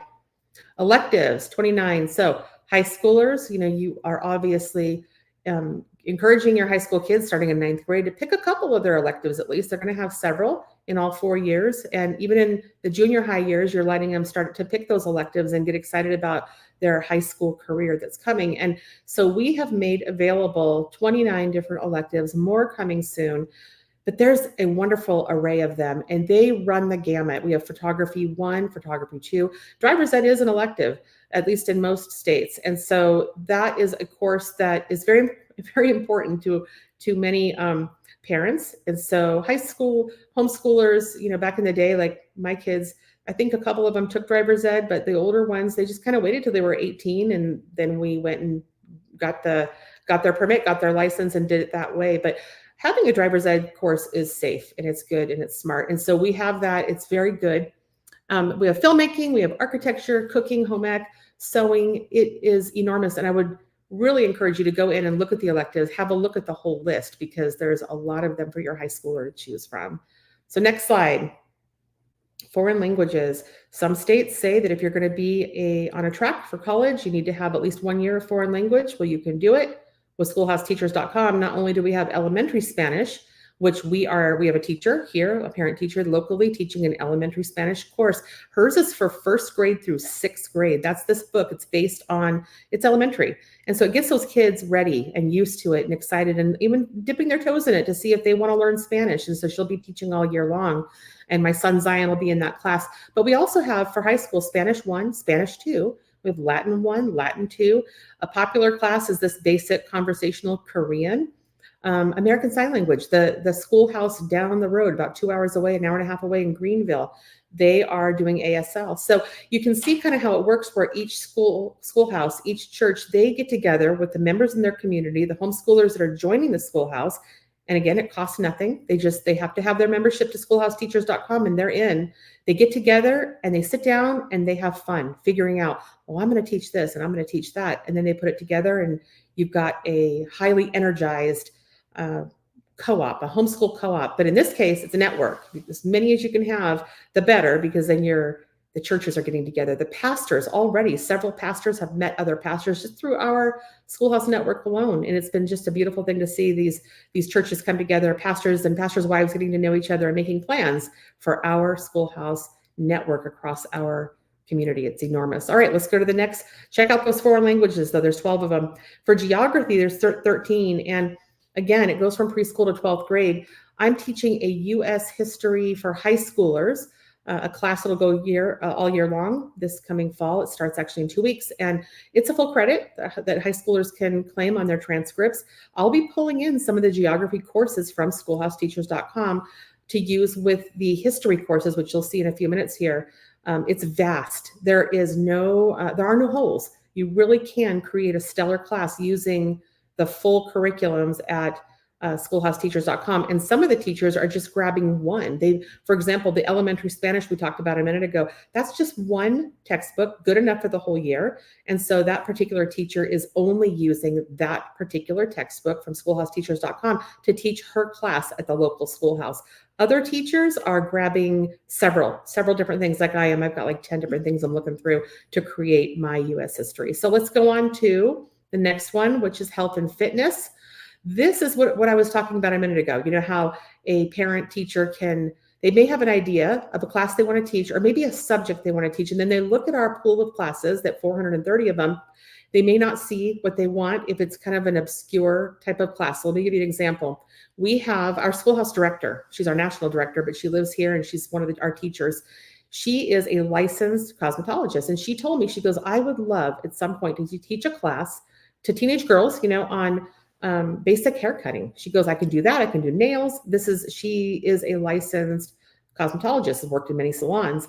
And so we talked about it and we said, well, if you taught a health and nutrition class and you brought that into it as one of your topics, you can do that because we encourage the parent teachers to obviously bring in their own creativity, their own areas of expertise and interests and passions, and easily they can fit themselves somewhere into what we already have. And it's their class.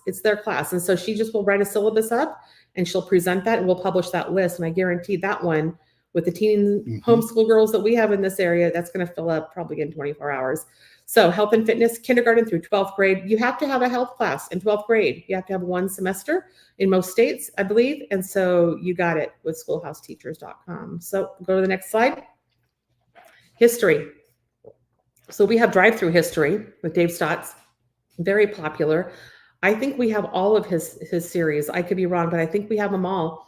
I know we have his American history, his U.S. history. I'm pulling that into my particular class, my U.S. history class for high schoolers. They are episodes, but it's not just watching the Bible back roads or the drive-through history, world history. What we have done with it, and with their permission, we have a license with them to have them on our platform. We have created a full curriculum around it. So when students watch the episodes and they're going through the series and learning their history, they're also completing the work text, and there's the answer keys and all of that come with it. So we've done some creative things around existing series as well. This is one of them. I wanted to point that out. That is a very popular, he's a celebrity, so a lot of people will recognize who he is anyway. But kindergarten, again, preschool through 12th grade, all of your history is here. There's 63 different history courses that you will find at schoolhouseteachers.com. And that is one area that is very fun for homeschool families.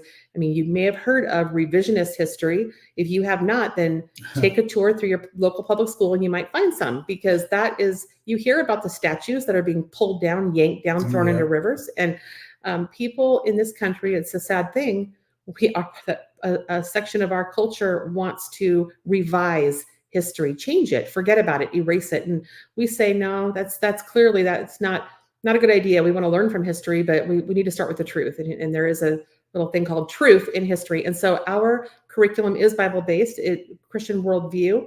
It is no evolution in the science and no revisionist history in our social studies or history courses. So let's move on to the next slide. Language arts. Very important. So phonics, huge emphasis on phonics and spelling and all the reading and comprehension that starts in the early grades. And we tell parents, you know what? Start off really slow. Don't push the reading down your kiddos' throats. It's not necessary. They will read. There are a lot of homeschool kids that don't even read till they're 9 and 10 years old, but then they take off and they're reading at college level 2 or 3 years later. It is a thing. It's very, very, that's very common actually. And so what we have here available with the language arts on the site is that you can start where your kids need to start. If you have a child that's going to take off and go fast, then you can work through as many courses as you want, because there are no limits at Schoolhouse Teachers. You are a member. It means you have access to absolutely everything. You may have one child that races through 3 or 4 different language arts courses in 1 year, and you may have another one who doesn't even use them at all that year, and they use other things, and that is perfectly fine, because you are customizing the education for your child. That's homeschooling. So let's go to the next slide. I will say too, though, that with the language arts, I forgot to say, which is okay, in high school, most states require at least 3 years, and some are 4 years of language arts. And so you have to have those higher literature and English 1, 2, 3, and 4. We have everything that you would need to get your child through all 4 years of high school English. So you're good to go with Schoolhouse Teachers if you are a member. Same thing with math. We have everything that would get your kid through it. 28 different courses, starting off with the baby stuff and going all the way up through the higher maths, like statistics and calculus and things like that. And I'll be talking about a pre-med program. We're bringing in even higher maths and sciences, and we'll talk about that in a little bit as well. So let's go on to the next slide. Music. So music is going to be, now we're even more excited about music because of the Performance Arts Center, that Schoolhouse local that is going to open up in the fall. And because we plan to pull the music over into that as well. Every little 10-year-old boy wants to play drums, and we kept hearing it and hearing it. Finally, we got a drum course, but we have lots of different instruments. There's 13 different music courses, and some of it's just music history or composition, various, music theory. So music appreciation, we have it all. We don't have every single instrument that you might. I know we have guitar and we have violin and drums. We're bringing in piano soon. So you'll have to get in there and look at the different music courses and see what we have. But there's a lot, and more is coming. So let's go on to the next slide. Science. So science was really important to us for a couple of different reasons. The first one being we want it to be Christian-based, biblical worldview. No evolution, no Common Core. And we have been very careful to vet these science courses. And some of these are the ones that have been written by some pretty amazing people. So, Dr. So-and-so's from different Christian universities and others that we'll talk about when we get to the pre-med center. But we have science that's going to take your children through preschool, where they're just getting started learning about creation and nature and getting outside, and the Charlotte Mason method, and so much having to do with the scientific method and whatnot, all the way up through 12th grade. So you will be able to pull your 12th grader all the way through to graduation, because they've got the chemistry, the biology, they have it all. So go through there and look at those 58 courses. I think you'll be impressed. Next slide. Social studies. So that kind of goes along with the geography and the history. Again, you can create a class for your child, and you can be as customized as you want with that class. We have a government class that a teacher here, a parent teacher, is conducting here at one of our local schoolhouses, and it's a government class, and she's using several of these different courses. It's a middle school, high school, so she's using the obviously the older kid stuff, but it's wonderful because, again, revisionist history sneaks into some of this stuff. Social studies is one of those areas in the public school system that can get real wonky real fast, and these are solid. They're solid, and they talk about the true history of our country and the Constitution, the Bill of Rights, and the checks and balances, and the citizenship courses, which are, I think we have like second, third, fourth, fifth, and sixth grade for citizenship, maybe a couple more, but those really go into a biblical citizen, a Christian, someone who's a citizen, not of this world, but where are we citizens? We're citizens of heaven. So these are courses that you will feel comfortable with teaching your child Christian education. You got it right here at Schoolhouse Teachers. So let's go on to the next slide. Preschool program. So in our schoolhouse network here across the 7 schoolhouses, not every single one of them will have a preschool center. My daughter, Julia, she and her husband have 3 babies. One of them still in her tummy.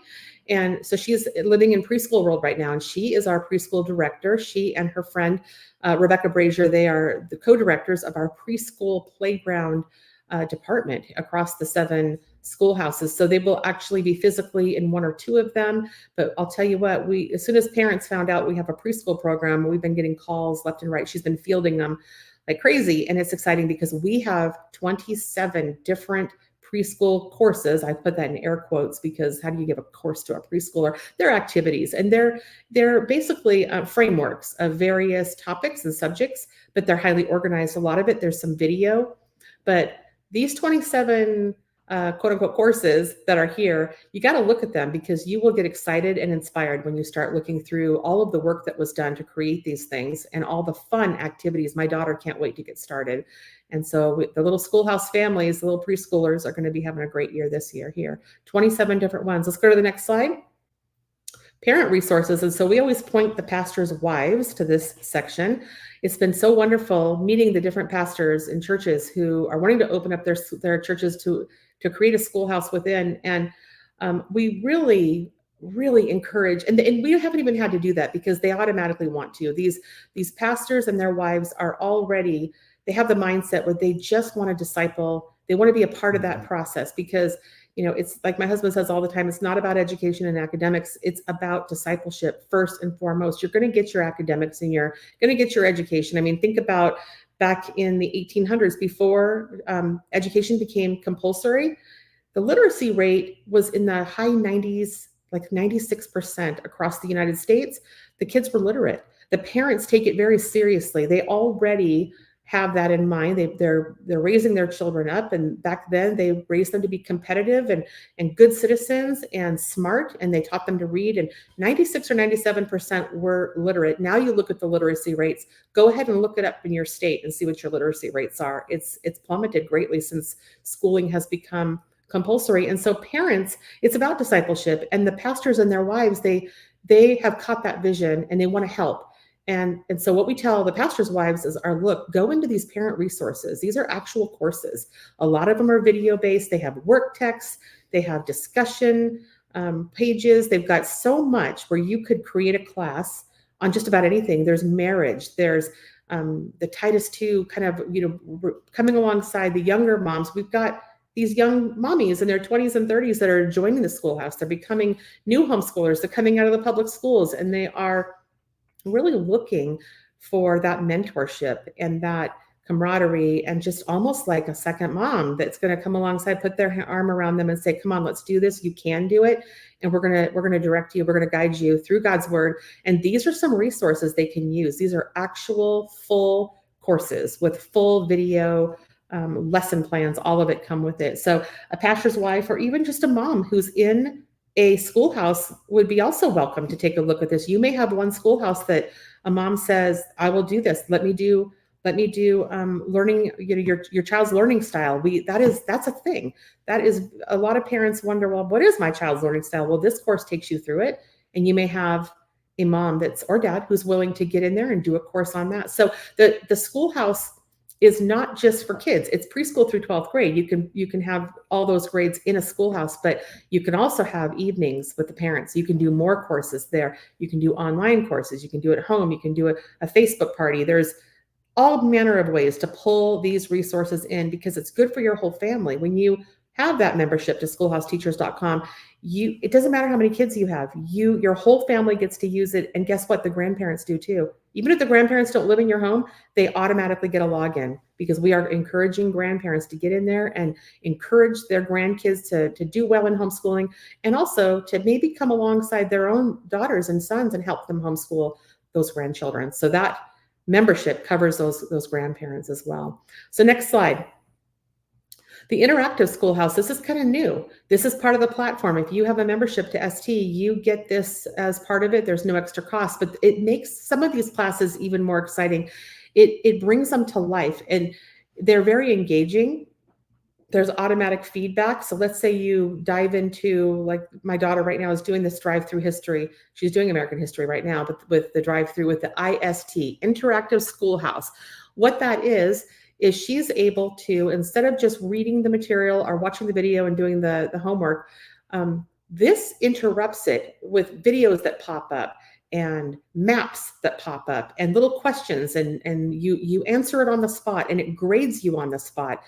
It's automatic feedback for the kiddo who's going through it. And so it makes their hour of homework, their schooling time go faster. It's just more fun. And she really enjoyed it. I was happy because she learns in a different style than her siblings do. And I felt that if she tried this, it might work well for her. And we were right. She was grinning from ear to ear. She goes, yeah, I can do this. So that was great.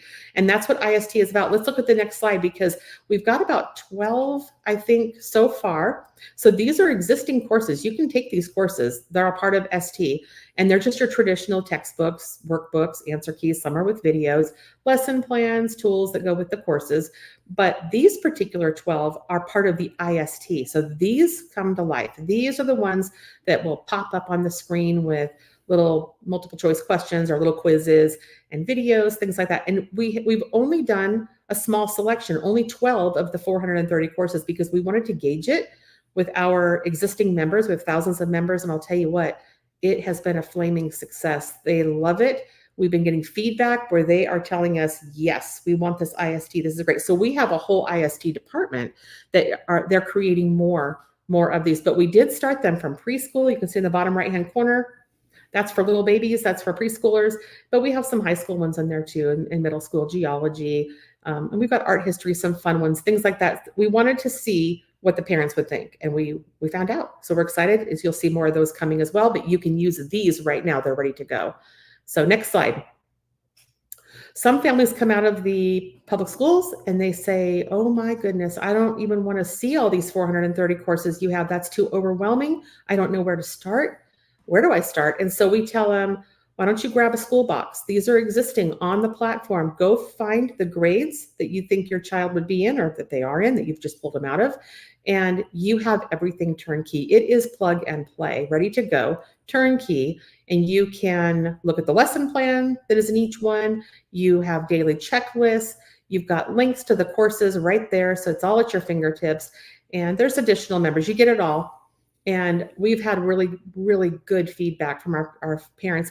And you know what's neat is that you might need a school box for the first year, maybe the first 2 years of homeschooling. But after that, we see that a lot of families just say, okay, I'm ready to explore now. I'm going to pull out of this, and I'm just going to build my own curriculum based on my children's passions and interests. And you could use a school box, but still pull in other courses, because again, you get it all. You're a member to Schoolhouse Teachers, you get all of it. So next slide.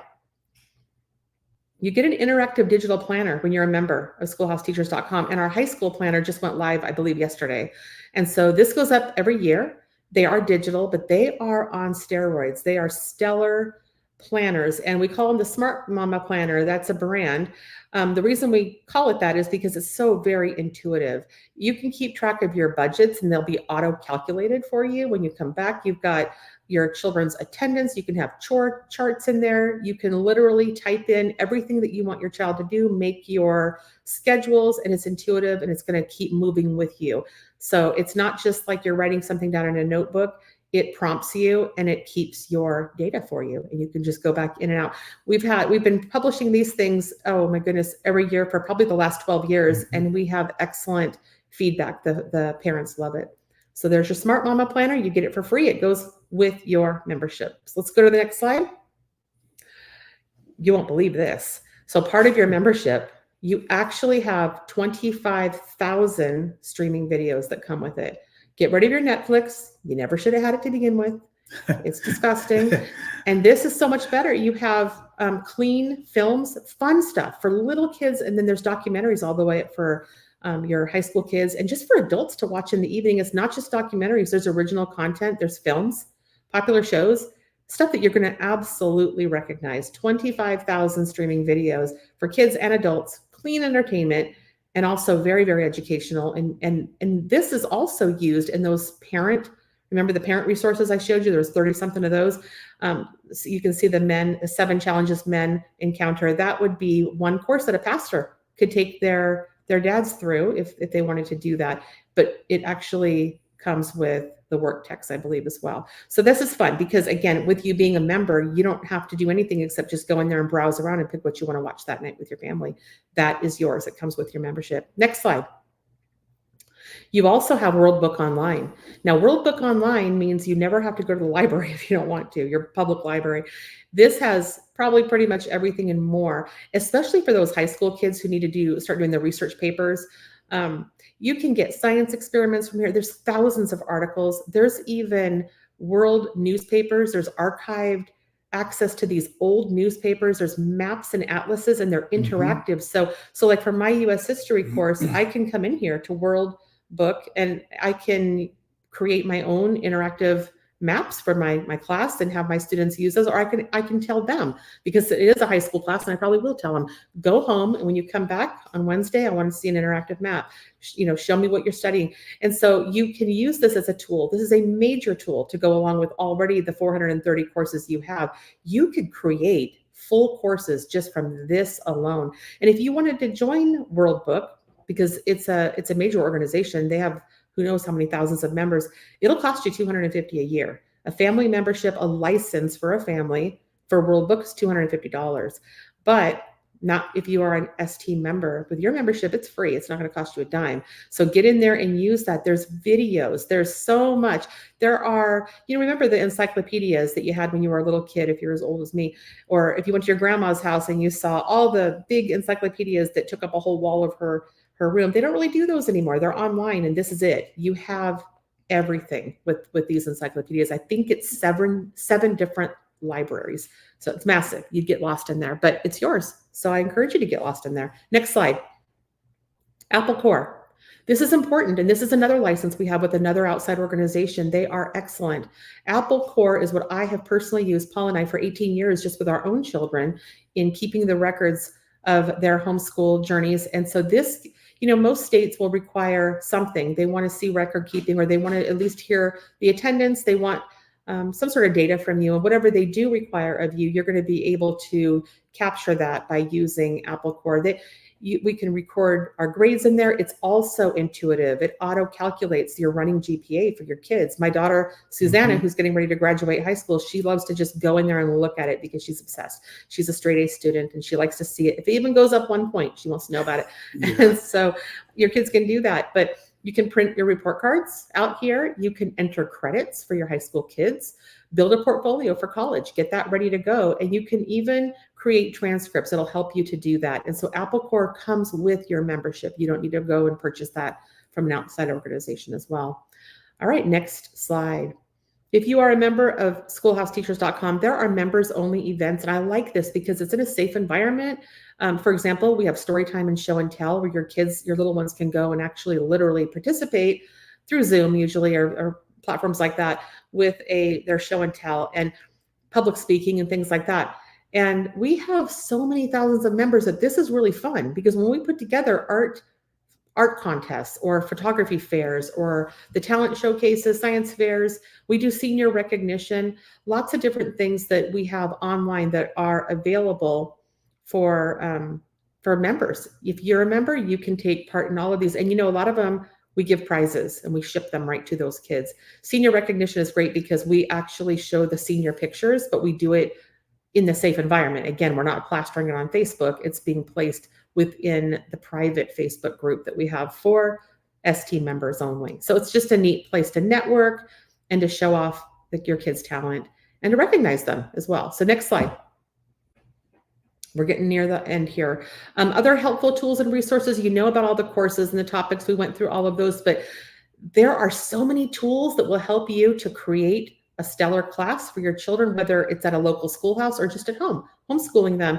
There is a custom schedule builder, and that is very popular because you can actually build what you are creating for your children to, just their classes, and then they can go in and it's all ready to go for them. You'd have to get in there and look at it and look at the video tutorial about it, because I think it'll wow you. It's a neat tool. But then there's a scope and sequence. What about the family that comes out of public school and they say, well, my kid is in 4th grade, but I don't know what I'm supposed to teach them. They're going into 4th and I have no idea. This is new. Well, they can grab that 4th grade school box I showed you a little bit ago, but they can also look at the scope and sequence, because it's very in-depth and it goes over a suggested, okay, here's what a 4th grader should be learning. And they can go by that as a guideline if they want to. They can ditch part of it. They can use all of it, whatever they want. They're the family, they're the parent. We want them to customize their homeschool for their children. So there's a certificate library.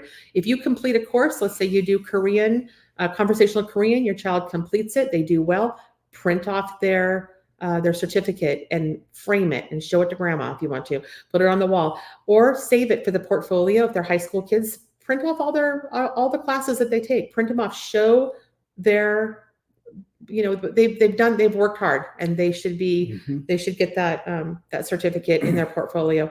Also, printable help charts and calendars. That's just worksheets. There's a whole section of different kinds of worksheets. Some parents are now, I don't need any worksheets, and that's great. But some parents are saying, give me all the worksheets you have. And so there they are.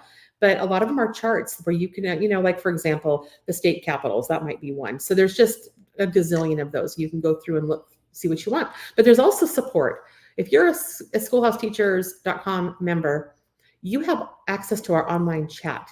And that means you can go in and during business hours, the front page of Schoolhouse Teachers, right-hand corner, bottom, you just click on the chat button and you get a live rep, and they will talk with you, and they'll even say, hey, let's talk on the phone if this isn't working with chat, or let's talk by email, whatever works for you. There are various ways that you can get a hold of our experts. Most of them are homeschool moms who've already graduated their kiddos, and they know Schoolhouse Teachers, and they will help you. It's funny because I got a notification from one of our reps, and she was chuckling. She said, I actually had a mom who needed help with algebra. They're not really supposed to do that. It's really for the touring finding out like where things are and whatnot. But I was so happy with my rep because you know what she did? She put everything down and she goes, let's do this. And they went through the algebra problems, and I love that. So we have really great reps, several of them, and they are Christians, they are moms, and they love our members, and they will help you in any way they can. Let's go to the next slide.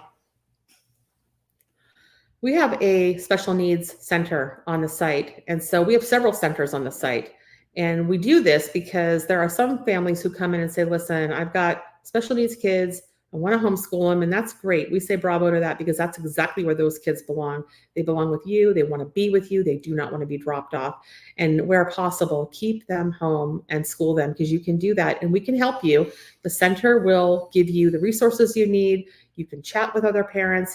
And there are various lessons that would be specific to particular areas of special needs. For example, if you have a child with autism or if you have a child with ADHD, various areas of help that are needed, you're going to find that help there at our special needs center. Let's go to the next slide because we also have a literacy center. So this is sometimes kids that are coming in. Oh, I will tell you, Spanish speaking kids and families that have come into this country and also families who are wanting to learn English.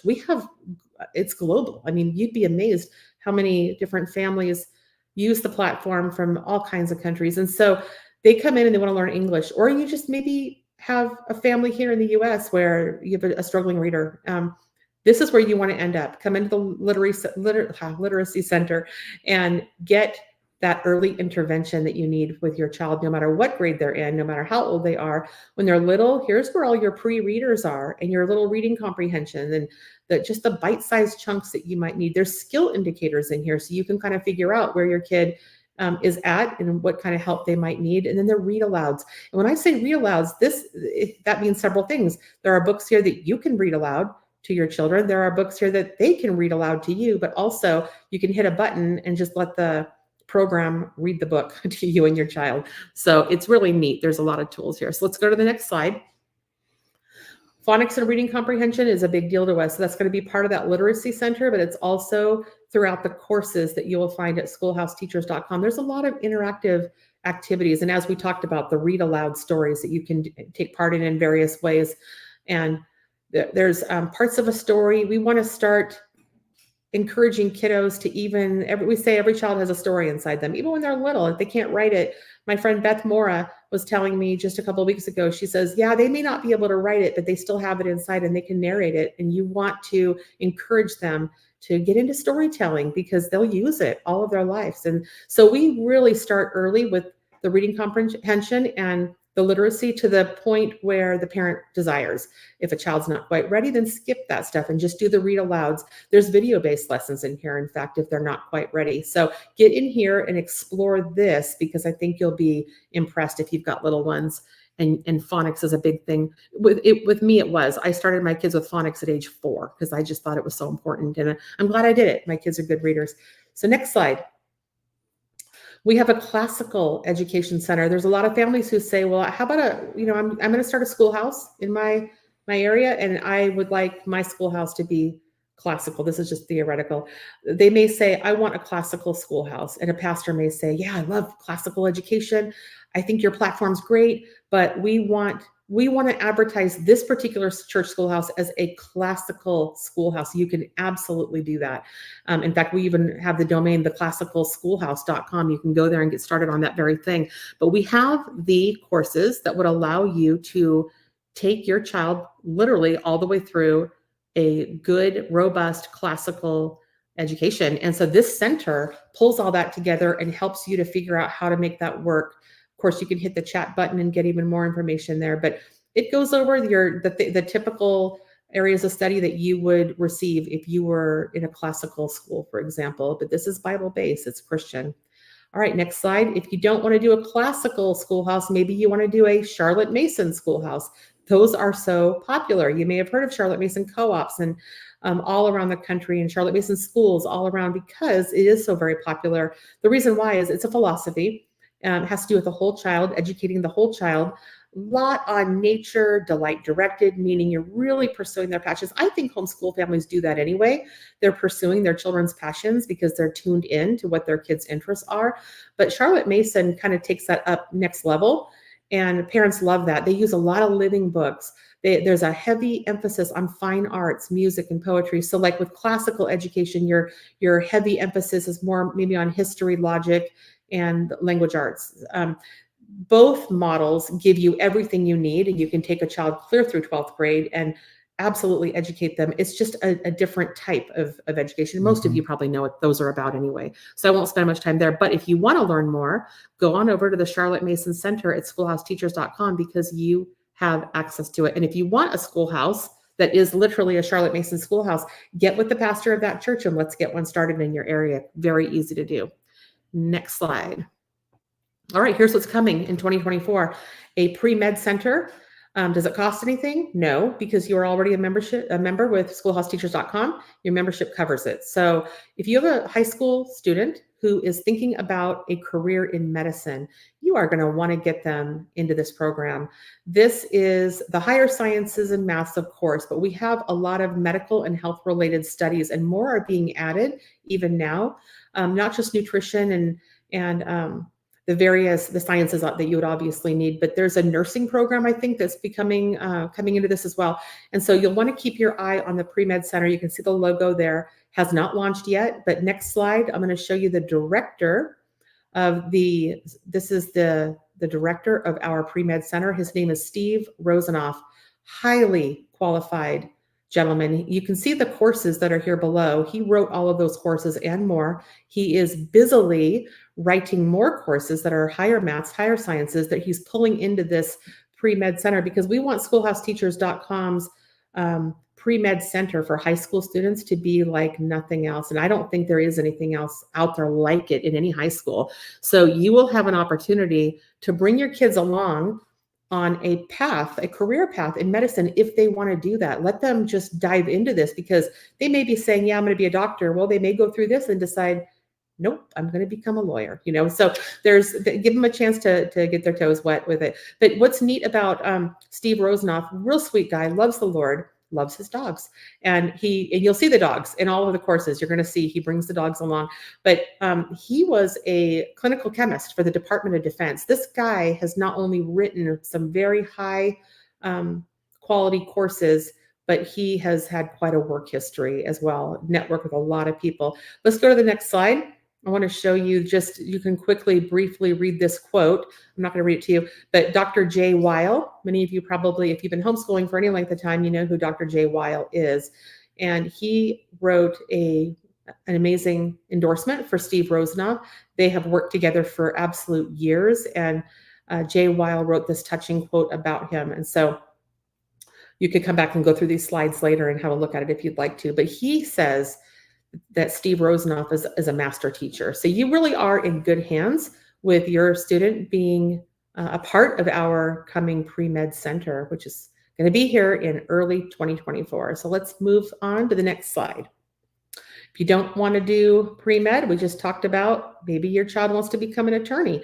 How about a Christian attorney, one with ethics? Well, they're going to get that here at schoolhouseteachers.com in our pre-law center. This is supposed to be coming in 2024. It is not as far along as the pre-med center, but we are working hard on it.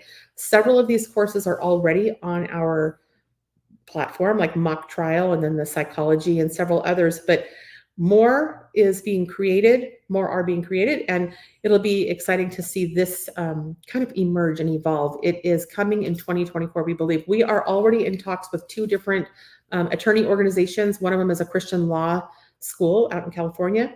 They're very interested in possibly heading it up. And then we have the person here who wrote the mock trial, I think that she's going to be very involved, hopefully, in heading up this pre-law center. I won't commit her right now, but she's wonderful and we've been talking. So be watching that as well. Let's go on to the next slide. If you're interested in pre-law and if you're interested in pre-med, this forensics science course will be part of both of those. It's been really funny to see because it's like the teenage girls who are the most interested in this particular course. It's almost done. It's more than halfway finished. Forensics science. And so what I really appreciate about this particular course, if you took a forensic science course, like in college, let's say, you're going to have a chemical shower, afterwards, because there's a lot you're exposed to.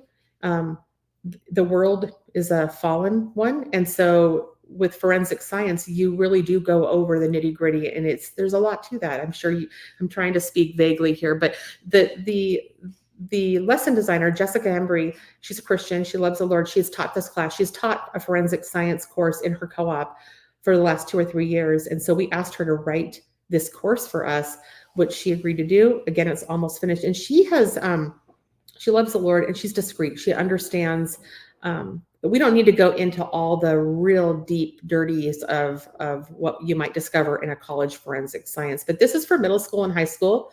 And it covers what needs to be covered, but with discretion. Let's just put it that way.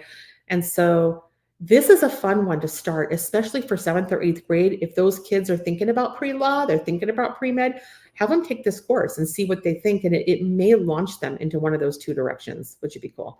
So let's go to the next slide. We are coming to the end here. High school is a big deal to us. And I had shown you the top 10 courses. Most of them were high school courses as far as, popularity. And so I love that because we don't have an audience that is saying, well, okay, I'll use Schoolhouse Teachers for preschool and elementary, and then I'm going to move on. No, it is for high school too. It gives you everything from preschool through high school, and then even all of those parent courses, and the grandparents are involved. So we really want to make it known to our readership that the high school center is great. I'm sorry, I'm getting interrupted here. So you can have a look at that. We even have a course on how to write a resume. We're preparing these kids for being entrepreneurs. We're preparing them to go into a college track if they want to, preparing them to be great communicators, great writers. They ought to be able to write an excellent resume. But it also gives you help tools like transcripts.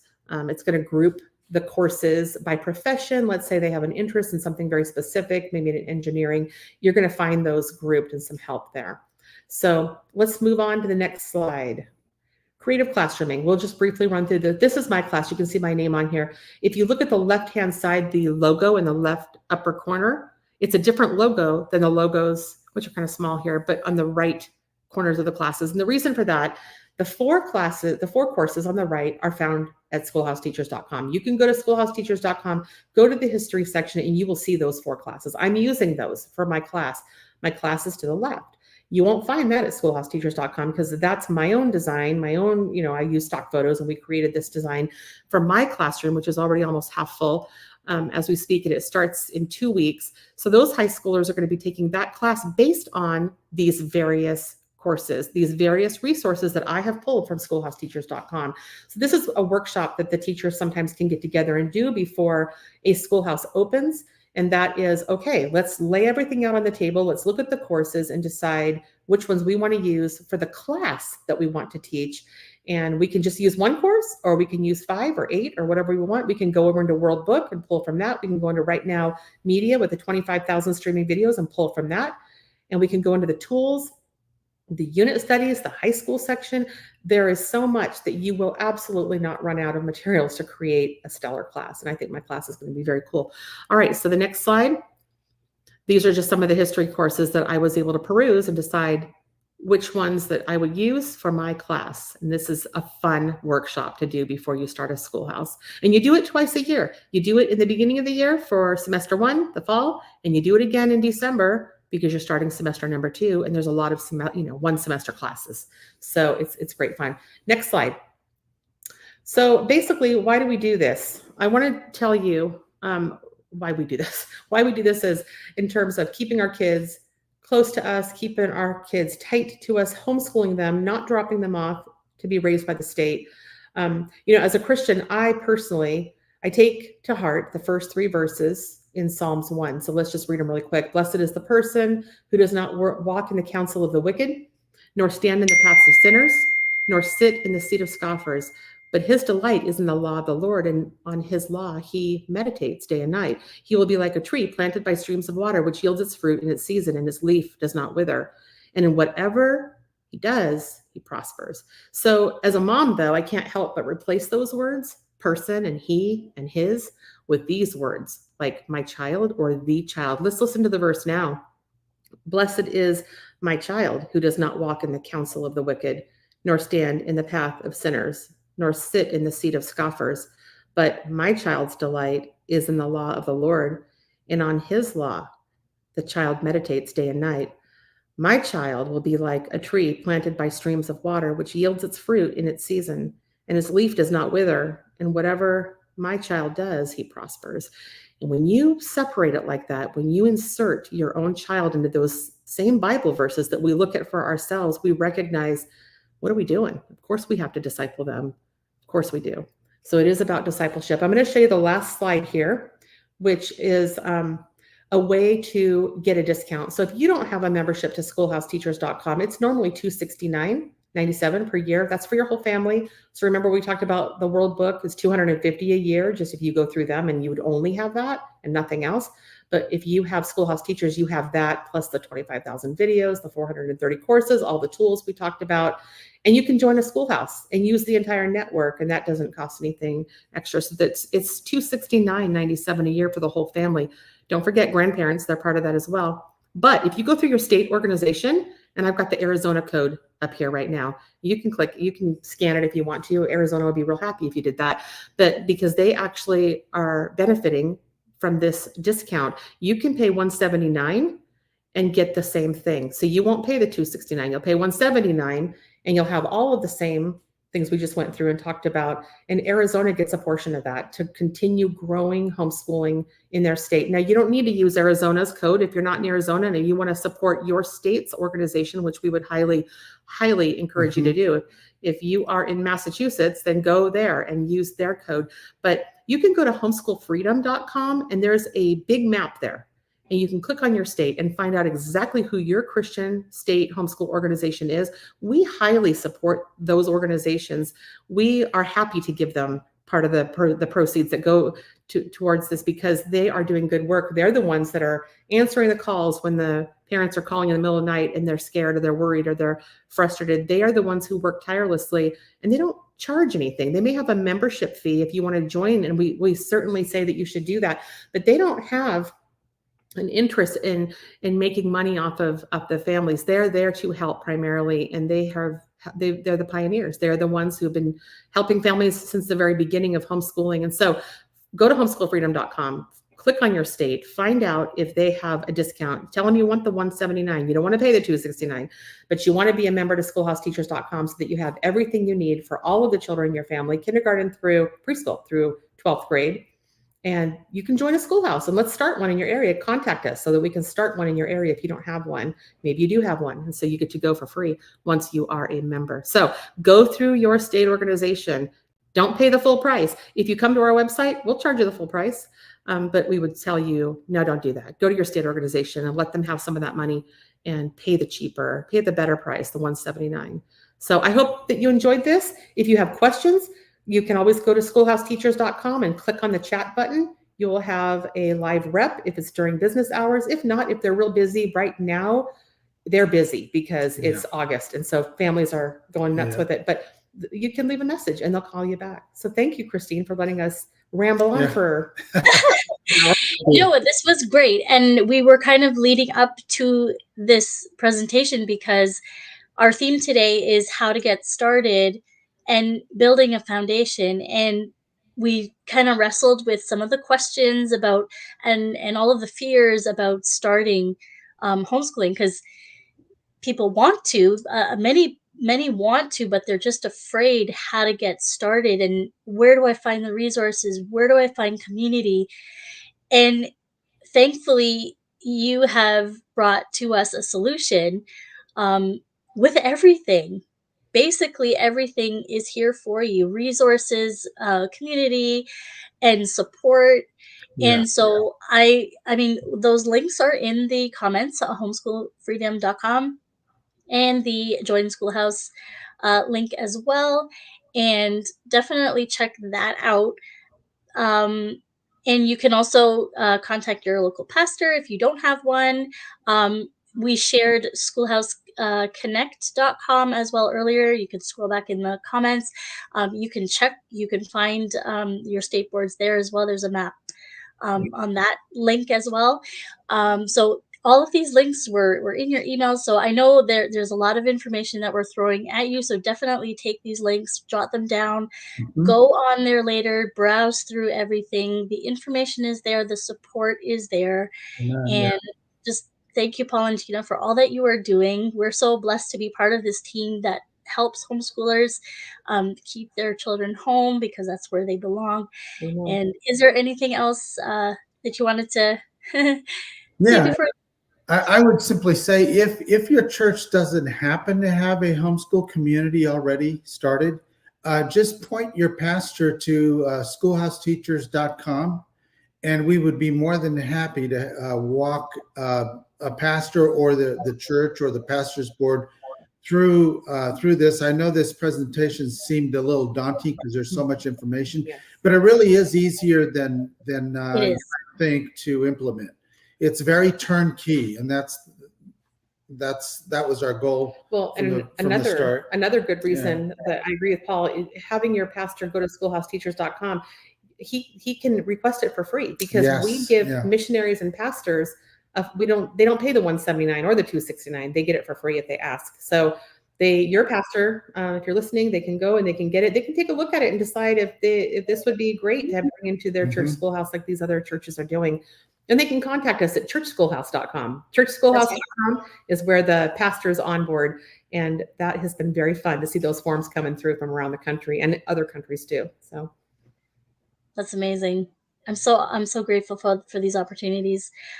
So if you're listening, and I hope you're taking notes, just make sure you jot those things down. And you can always come back to this replay on whatever platform you're listening to, and watch it again, and share this link with those who may not have watched it or need to see this presentation. Just share that link wherever you can. So thank you, Paul and Gita, for joining us, and we'll head on to session 4. All right. Thank you, Christine. God bless. All right. I am going to bring on Barbie and Kristen. There we go. Hi again. Hi again. So we've had a full day, and so we'll just quickly do a nice wrap up. And so basically, what we wanted to just drive home is that, we wanted to create a learning environment that's all about what homeschooling is, like the reason why we brought them home in the first place. And so we wanted to make sure that, homeschooling does not have to look like public school. That was the main point. And so I'll just a reminder, in case we forgot, Kristen and Barbie are both part of the Canadian Schoolhouse here at the TOS, the Old Schoolhouse. And so I get to work with them often. And so I'm so glad that they're here again with me. And so, just Kristen, why don't you share first? This is actually a big thing in our house, because one of my daughters is very kinesthetic, very hands-on, has a hard time sitting still, actually has a hard time even being upright. If you're following my Instagram, she is upside down more often than she's upright. I'll often hear like, Mom, look at me. And she's like upside down in the hallway between the wall, like spread out between the walls. Like, anyways. And so my recommendation would be to just force your mind to let go of everything that you think school should look like and every way that you think that kids should have to sit to learn, and just let it go, because not every kid learns that way. Some examples of things we used just off the top of my head when she was little, especially when she was little and she didn't have to do too much actual writing. Anytime that she's doing any type of dictation or narration back to me, answering questions, she was bouncing on a big ball. I found like big exercise balls, but they were for kids. So they had like little things to hold on to in the front. So she would just bounce around the living room on that while she was answering questions. And another thing I did in kindergarten, it started in kindergarten, she was learning her letters. I put the little flashcards around the living room, and then sight words, and as we progress, different words.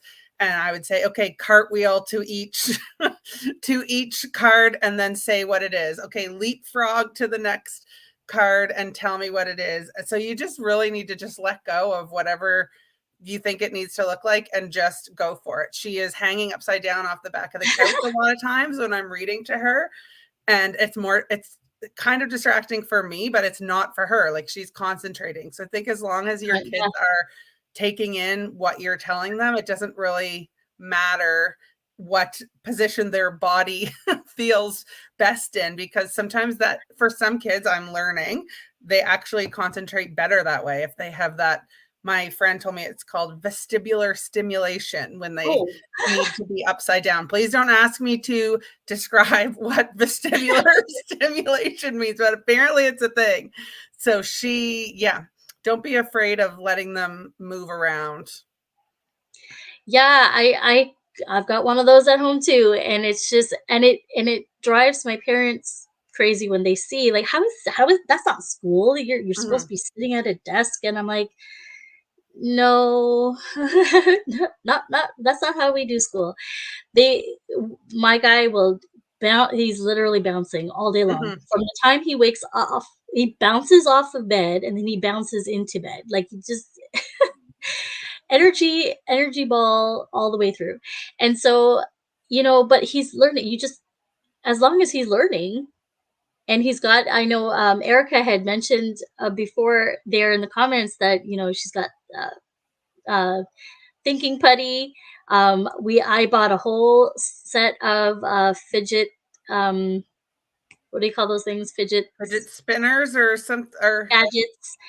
It was all these different things that were supposed to be touchy-feely type of things, just to keep his hands busy. And these are the things of creating that learning environment that isn't just set one way, because all of our kids have unique ways of learning, especially those who have the learning differences, which we like to call, because they're not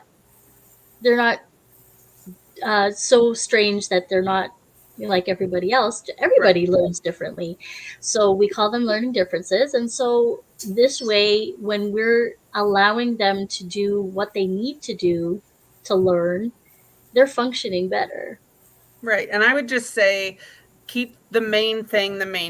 Like, this is a good thing to remember in all areas of homeschool, but this is one of them. Like, refocus on your goals. What do you want for your kids? And really, does it matter whether they're sitting or they're upside down or they're bouncing? Is that going to change, them reaching the end goal? And in most cases, probably it's not. So just to refocus on your main goals for your kids can really help as well. Right. Yeah, Barbary. Yeah, for sure. I guess what comes to mind, what I really enjoyed when I was homeschooled, was having different ways of learning. So I really enjoyed learning, like, I had music lessons and I enjoyed music. So it would be one sort of environment that was at home, where I was able to do music education. But then when the weather was nice, like during the spring and summer months, I loved being outside and doing some learning outside. So that was really, really awesome. I think another part of creating learning environments is also having lots of really good books around. And it's really neat, I think, not just for kids, but I think also for parents as well. Because there might be a book that they wanted to read when they were young, but never got around to it. And now that they're homeschooling, then they're able to go through together with their kids. Or maybe it's a book that they liked when they were younger, and now they get to reread it again with their kids too. So it's just neat to have both those opportunities in homeschooling, and that homeschooling allows for those different environments and ways of learning. Outdoors and reading and music, just different ways of engaging with material and with subjects. And as you've been saying as well, the different styles of learning. And so even if sort of one child learns one way, then they can still observe and see how the other ways of learning as well. And sometimes one way of learning works better for one subject and sometimes another way for something else. And that's all good. Yeah, I have baskets of books literally in every room. They're just there. And all I had to do was put the books in a basket and leave them. And what it happens all throughout the day. Somebody will come along, grab a book and sit quiet. I don't have to ask them. I don't have to say, hey, you didn't read anything today. My kids are always reading because there's always something to grab, whether it's one of their kids' magazines. We subscribe to one or two of them, so they get those every couple months. And then they're regular readers. I just put them. So I don't make it a big thing. I don't make it like we have to complete 15 minutes of reading every day, because then it's a chore. So I want to make sure that when it's time for school, it's something that is fun and it's enjoyable, and that they want to do it. And even just like, I think I read this in one of Sally Clarkson's books once, maybe, but just like leaving things laying around for them to accidentally discover, or even in our house, anything I leave on the kitchen table is going to get used, whether I meant for it to or not. So it's like, even if you just leave out some paper and markers, leave out a puzzle of the map of Canada, like leave out some instruments, leave out some books about the topic we're going to be learning about, and they're going to flip through. So even that, just having those things available for them where they don't have to ask for it, just in their line of sight to like spur on their curiosity, really sets a good environment for learning as well. And I liked what you said about the music, Barbary, because I find it sets such a good tone. Like if I think enough ahead to get up before the kids and have some nice music on when they come out in the morning, I feel like it's such a more peaceful day. It just sets our morning off so much nicer. Yeah, we like turning on music and dancing in the middle of the day. And I also like to do stations. So sort of what you're saying, Kristen, of just leaving certain things around, but like setting up an actual corner for just drawing or writing or something. And then maybe you have the little ones, and you could have like Play-Doh and Legos or whatever educational stuff that they can go and explore and all of that stuff. So they're always learning, but they're not thinking about it, right? They're just living and having fun.